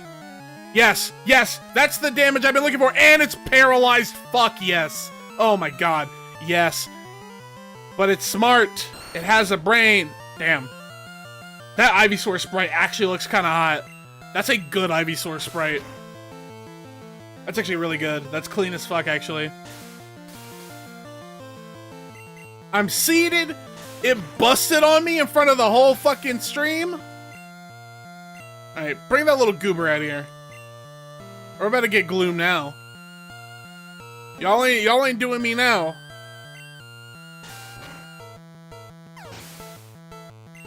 Actually, I changed my mind. I want to take a shot. One more trip by the Pokemon Center. I want to take a shot at Erica. I'm testing my luck. Maybe it's a fool's errand. Maybe this gets cut out of the video. But I feel like I can't end stream without at least trying to handle Erica.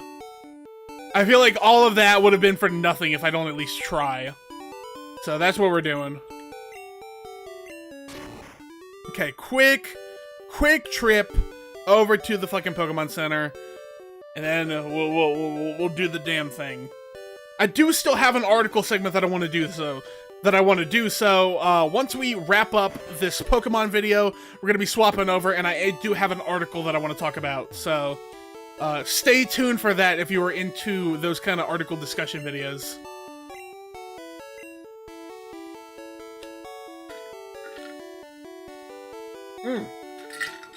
Damn, I'm out of water. That actually doesn't bode well for me needing to do an article segment.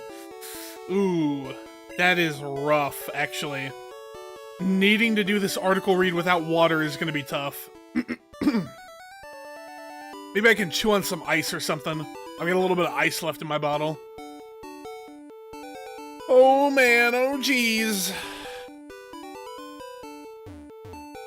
Okay, True cut. Alright, put me back in, coach.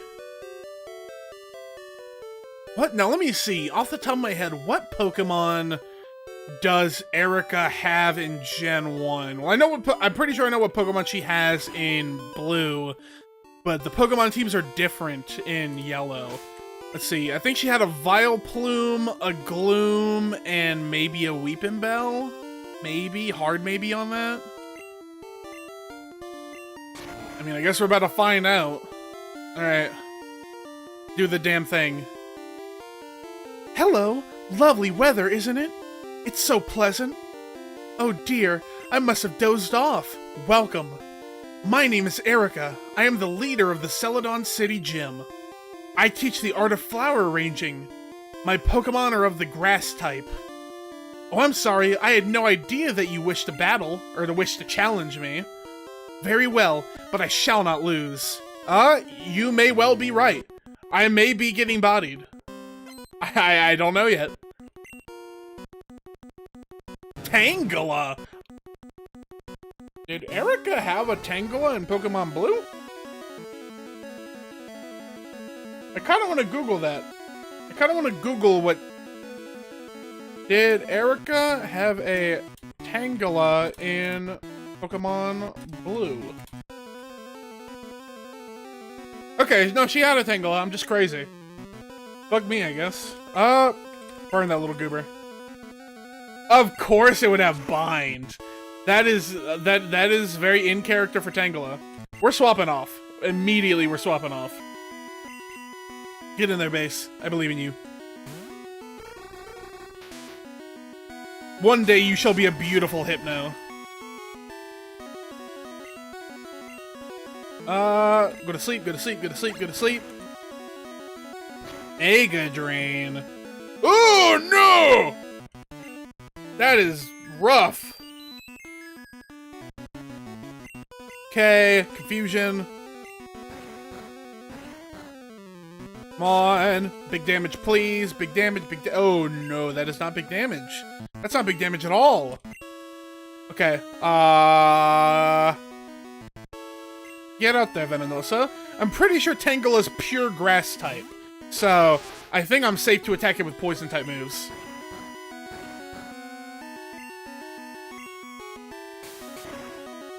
That was okay, I guess. I think I might be a little underleveled for this task, but we're gonna proceed anyways. Okay, we got a crit off that one. Keep attacking. It's slumped. It's slumped. We got this. We got this. It's free. It's in your grasp. Fuck them up. We need like a we need like a better poison move than this. Hey, got a level up for Yako though. That's good. I'm definitely good. Oh, and a level up for Venenosa. I definitely think we're gonna need to do a little bit of off-stream grinding to get Yako and base up to snuff. Okay, Weeping Bell. Yeah, we're gonna hit the base swap. We're gonna hit the base swap, and then hopefully I can put it to sleep fast enough to disable Wrap. Okay, Hypnosis. Fuck! It slumped me.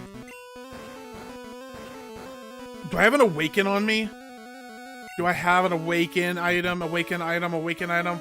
Fuck me. Okay. Super Potion. We need it. We need it now. I don't wanna fumble this. We're already one Pokemon deep. Acid. Poison's actually good against Psychic! Fuck! Oh, no. No. I'm bringing Venenosa back out. Hey, how's it going? How's it going? How's it going, Floofy? Also, drink. I will drink what little bit of water I have left. Oh. I'm pretty much slurping on ice right now. Okay. I believe in you. Just wake up. Wake up, Venenosa. Go get more water? I mean, I probably should. I probably should go get more water because I wanted to do an article segment after I'm done playing Pokemon, so... Yeah, you know what? That's what I'll do. I'll take a quick water break after I wrap up playing Pokemon. I'll run downstairs, fill up my bottle, come back, and then then I'll do my article. Honestly, I should just start oh my god, that's bad. Hydrate, don't dehydrate. I will do my best. Right now, all I've got is some ice, though. Damn. Yes, wake up, good girl. Oh man. Body slam, big damage, big damage, big damage. Yes, good girl. Don't stun me. Aw, why'd you stun? Body slam again. You're not stunned. You're not stunned. Yes, it fumbled. Yes. Yes. It wants me to win. The game wants me to win. How's stream? I mean, I'm a little stressed. They keep hitting me with Wrap, and it lasts like a billion turns. But we're hanging in there. We're hanging in there. How about you? Did you stream today? Have you streamed at all this week? How are things going on your end? Ooh, okay, we're up against Gloom. I can handle Gloom. I can handle Gloom. I can handle Gloom. Let me emergency potion so that I don't fumble. I don't want to fumble this in the last second. Have not been busy moving home. Ugh, I know that's tough. I know that's tough. I fucking hate moving. I hate moving, so I know you're going through it. Hopefully it hasn't been too hard on you. How long before you think you can get back to streaming? Hopefully, the move can be wrapped up without taking. Oh my god! Oh, it's thrashing me! Oh, please! Okay, we got it. Oh, you had to move back in with your family? Sheesh. I'm sorry to hear that. I mean, I live with my family, so I also understand the struggle of needing to stream around other people's schedules and not wanting to inconvenience other people and all that stuff, so I'm in the same boat. I get it, but that is rough. Hey, we actually beat Erica! I was tuned into the chat, so I got distracted. Oh, we actually managed to do it in this video. Ugh. I must confer to you the Rainbow Badge. And I got 3,000 Pokédollars. That's the real important part. The Rainbow Badge will make Pokemon up to level 50 obey, and it also allows Pokemon to use Strength. We're gonna need that when we get to Fuchsia City. Please also take this with you. I received TM21. That is Mega Drain. Do I have a Pokemon I would want to use Mega Drain on? I mean, I don't right now. Let me think. Hypothetical team here. Hypothetical team. Am I going to want to give Mega Drain to anybody? Let me see. Who do I want on my team in this playthrough? No, I mean, I'm not going grass type. Maybe I would put Mega Drain on a bug type. Can I even do Mega Drain on a bug type? As long as I can get my affiliate by anniversary and the birthday stream done, I'll be fine. Hey, let me know when that is. Since you've pulled up, I'll try to come through, maybe show a little love, help you out with achieving an affiliate. I know that I definitely appreciated having people pull up when I was trying to get my affiliate stuff, and I'm affiliate now, so I understand how much of a pain in the ass that can be. So just let me know when you're trying to do your birthday stream, and I'll pull up to try to help you reach affiliate in time, or get your affiliate anniversary. Your affiliate anniversary. I will. Not reach affiliate. I misread. You know what I mean, though. Trying to show a little love. Oh, I keep pressing B. I was like, what the hell is happening? I also have my birthday stream coming up, not next month, but the following month. My birthday is on November 30th, so I gotta start planning something. I don't really have anything too special in mind for my birthday stream, but I don't know, maybe I'll just stream longer or something. Normally I cap out at about 2.5 hours, so maybe I'll do like a 4-hour stream or something. A bunch of the people in my chat have been asking me to do longer streams, so maybe I'll do that for them. Then again, the person who's also been begging me to do longer streams, he's in the process of getting married right now, so he's been very busy with his wedding planning. I think he's actually going to be on his honeymoon when my birthday stream happens, so he would probably miss it if I did a longer stream. I low-key feel a little bit bad about that.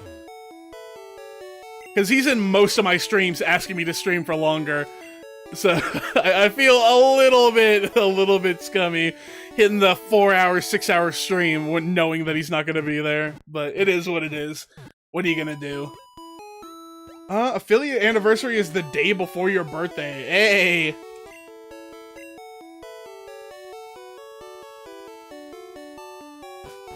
Ooh, man, oh geez. Okay, let me do a quick little wrap-up for this. I think this is enough Pokemon on my end. We're gonna probably go do an article bit, but I am actually gonna run downstairs and re-up my water, just in case. I might need it, I might not, but let me go ahead and hit a quick save. I'll do a little video outro, and then I'll run grab that water.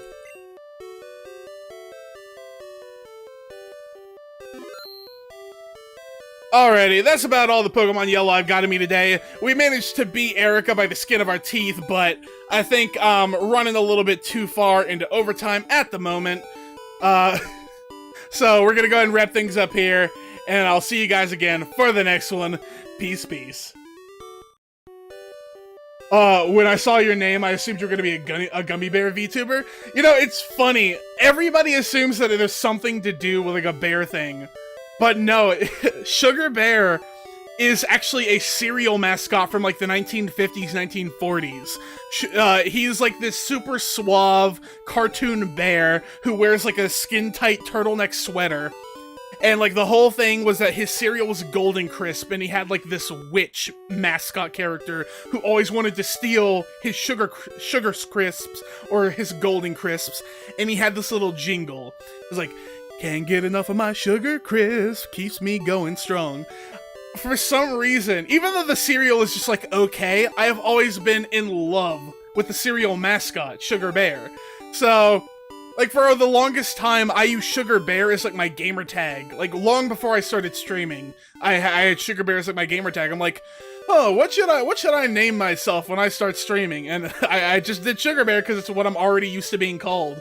So, My VTuber lore has very little to do with bears. I like retroactively added a bear mascot character that I still need to finish designing and getting like drawn. I need to commission somebody to draw my bear mascot character. But originally, like conceptually, my VTuber had nothing to do with bears at all other than the name. So I get the confusion. I actually get that a lot. But I'm gonna be right back. Quick run up and down to grab some water, and then we'll hit like a little article discussion segment. You're a sheep? I am actually aware of that. I saw when you followed me, and I went to look at your account. I actually really like your VTuber model. Uh, I tend to pay attention to when people follow me, since I'm still like a small little guy. I don't have like a huge following or anything, so I notice whenever like another VTuber or another streamer follows me, and I like to show up in stream whenever I can to show a little love. I understand we're all out here, we're all trying to do our VTuber thing. So let me go ahead and head back to chatting for a bit. I'm gonna leave this here, close out of the game, for one thing. Actually, I'll just pause the emulator. I'll come back for it later. I might do a little off-stream grinding while I'm rendering my videos later. Okay. Alrighty, I will be right back. Quick little grab some water. Gotta stay hydrated. You found me on Shorts. I was like, this guy's a goober, big fan of that. The Shorts grind works. Apparently the Shorts grind works. You know, I'm like, I put so much time into editing these shorts and stuff. Maybe, is it even worth it? The Shorts grind is definitely worth it. The Shorts meta is definitely worth it. I have gained so many new subscribers over on YouTube and stuff ever since I started like posting shorts, and today is actually the first time that I'm also streaming vertically as well. So I've got the Twitch stream, I've got the YouTube horizontal stream, and I've got the YouTube vertical stream, so I can show up in the in the like shorts feed for people who are just scrolling. And I was at like 10 subscribers on YouTube like in November of last year, and now I'm about to hit like 260 or something like that. So big number bumps ever since I started with the shorts grind. The shorts are definitely worth it if you're not like, if anybody who might be listening to this and isn't already locked in on the shorts, definitely lock in on the shorts, because it is so worth it from like a growth perspective. Getting your content out there, putting eyes on you. Shorts are basically just like the new clips. In play, like literally, clipping yourself has nowhere near as much motion as like just putting them out as shorts. People love the shorts. They love the short form content, but I'll be right back. I gotta go water up. Real quick, I'll be right back.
Alrighty, I'm back.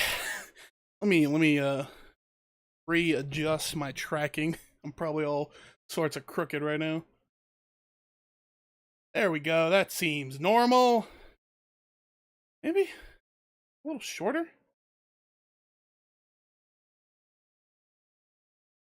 I mean, I think I'm good. Okie dokie. Let's see here. This is a good one.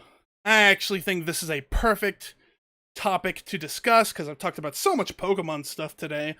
So let me head on over to my article discussion tab.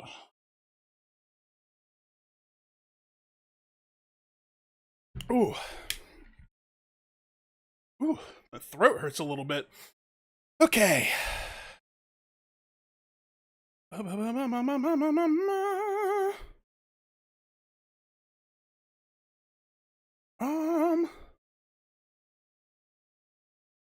Here? This right here. Yeah, this feels like the right one.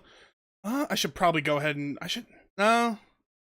I'm only gonna be doing this for like 30 minutes. I'm not gonna bother changing my changing my Twitch category.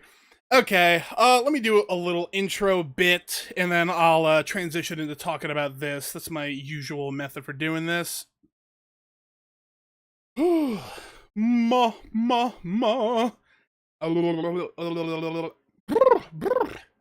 Okay, enunciate words. Alrighty, what's good, y'all? It's me, SugarBearVT, and we are back for another article discussion. Now, luckily, we're not dooming today. We actually have some good news. Talking about Beast of Reincarnation director addresses mixed reception. There are still areas that require our sincere attention. Now, I know that this is actually going to come as a pleasant surprise to a lot of people because Game Freak isn't exactly known for being super in touch with their communities, if you're paying attention to things on the Pokemon front. So a lot of people were thinking, oh, this was the last nail in the coffin. There's no chance Pokemon Winds and Waves is going to be good if they're fumbling this Xbox Beast of Reincarnation game. We are so screwed. Winds and Waves is going to suck. I'm not so sure. I was skimming through this article a little bit earlier, and I feel like we might actually have some hope, and Game Freak might not be totally washed. So let's go ahead and get into this. Let me scroll down a little bit. What looks good? How far down should I go? I want to keep the image in there. That's a cool picture. Yeah, that's probably good. Nope, went too far down. Okay, that's about as good as I'm getting it. Okay, and it says here, last week, Game Freak released its brand new title, Beast of Reincarnation. The post-apocalyptic action RPG immediately peaked at over 15k concurrent players on Steam, but its reception has been quite divided due to several issues related to playability and performance. That is not an understatement. I have seen so many clips on my feed from people who have played this game and been like, I enjoy the combat, I enjoy the aesthetic, whatever. But they have so little enemy variety. They don't program the game expecting people to do things other than what they're intended. Like, I saw this one clip of like it's like a chase sequence that you're supposed to run from these monsters, but you can just not run from the monster and it won't chase you, it won't attack you, it won't do anything. Like, it's one of those cinematic kind of moments, but the second you're not engaging with it cinematically, the entire scene falls apart. That's like the main thing that I saw on my feed, or I'm like, ugh, this game might not be it. But I'm sure y'all have seen it. If not, I'll throw like a clip of it up on the screen or something like that. But let's continue here. Let me scroll down a little bit more. There we go. No, there, perfect. Hold on. Let me sip on some more water. My throat is genuinely killing me. I really gotta start drinking tea or something. I say this every time I go in to do an article segment, but I'm not a fan of the leaf juice, but I hear it's so good for your throat. Considering how often I stream, for how long I stream, I really should just like suck it up and learn to love the leaf juice, but continuing here, it says, in an interview with 4Gamer, I almost said 4chan, conducted following the Beast of Reincarnation's launch, and before the release of the 1.0.7 patch, game director Kota Furushima talked about the game's design and reception. When asked about how he sees the early reactions, he says, "I honestly feel that there are still some areas in the game that require our sincere attention." That's a good sign. That's a good sign. "I'm truly sorry that parts of the game haven't provided a sufficiently enjoyable experience." Once again, I don't think I doubt anybody was expecting this type of, I guess, grace, this types of humility from Game Freak with this title. Now, obviously, this director is not the same director as, like, who's in charge of the Pokemon franchise. Ignoring the fact that they are actually, all the rumors are saying that they are changing the Pokemon director, but that's neither here nor there. We're talking about something else right now. Basically, I don't think anybody was expecting them to address the problems with the game after the launch. We were like, okay, we're kind of cooked. We're getting what we're getting. It is what it is. Wish the game was better, but it's not. And you just kind of have to suck it up and deal with it. But it seems like that's not going to be the case. Because on the other hand, Fukushima considers some aspects of Beast and Reincarnation to have landed as intended. Particularly the combat revolving around your teamwork with Ku? I believe that's the wolf creature's name. "I feel the aspect of defeating enemies alongside your partner has been well received, and we've also received positive reactions regarding the overall atmosphere of the game. I think the unique post-apocalyptic vibe of the world is resonating with many players," he says. This much I will say is true. I have definitely seen some praise for the game as far as the combat system goes. Apparently, the combat feels really good. I believe this is like something between Souls-like and more traditional, like, action-adventure style gameplay. I haven't played it myself yet, but that's just what it looks like from the gameplay that I've seen. And the other thing that people generally praise about Beast of Reincarnation is the aesthetic, or the overall vibe. Like, it has this very unique post-apocalyptic meets, like, feudal Japan kind of feel to it that a lot of people appreciate. Especially players, I would assume, in Japan. Japanese gamers love it when you, like, play around with Japanese history and Japanese mythology, things like that. So, those things are fine. What we really need to be, like, focusing in on is fixing the problems with the gameplay. Or fixing the problems with, like, the pacing, the way certain things are handled, etc., etc.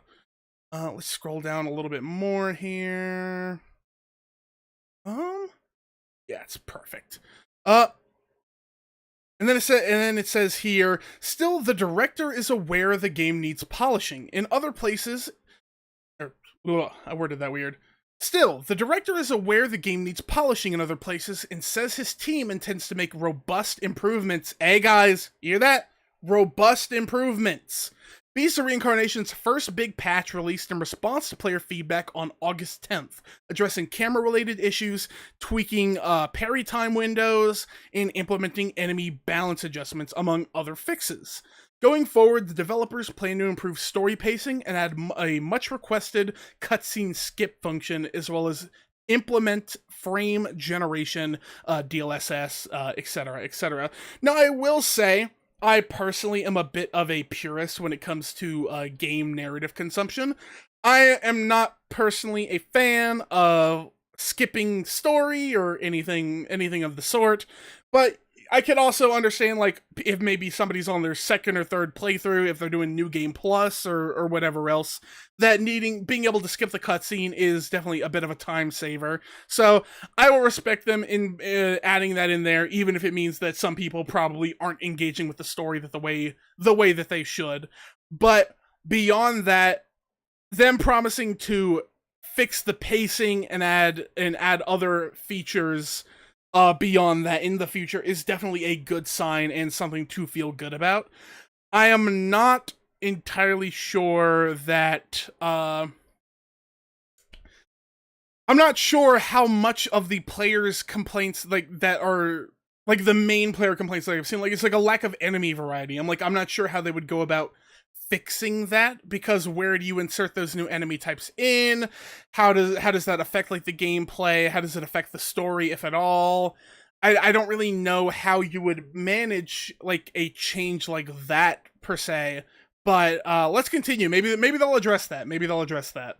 Regarding the difficulty, another aspect of the game some players have expressed qualms with, Fukushima tells 4Gamer that his vision was not simply to make Beast of Reincarnation hard per se, but to ensure players genuinely needed to rely on Ku and engage with the game's cooperative combat. Okay. I haven't watched very much gameplay from this game because I want to remain mostly unspoiled for my own future playthrough.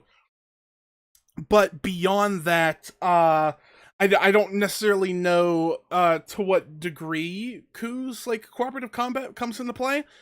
I mean, I assume players would just like be using it or be engaging with it that way by default, but maybe not. Maybe some players just aren't utilizing the gameplay mechanics the way they should.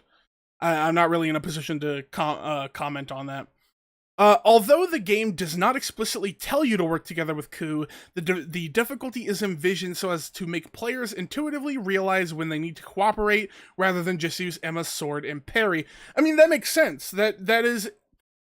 I can't speak to how intuitive the gameplay design is until I've played it myself, but it's not unreasonable to think that if you are struggling to achieve something on your own, and there is a mechanic that exists to have your companion creature do something, engage with the environment, and do certain moves or whatever else, you would probably make the logical leap that you're probably not doing what they want you to do, I guess?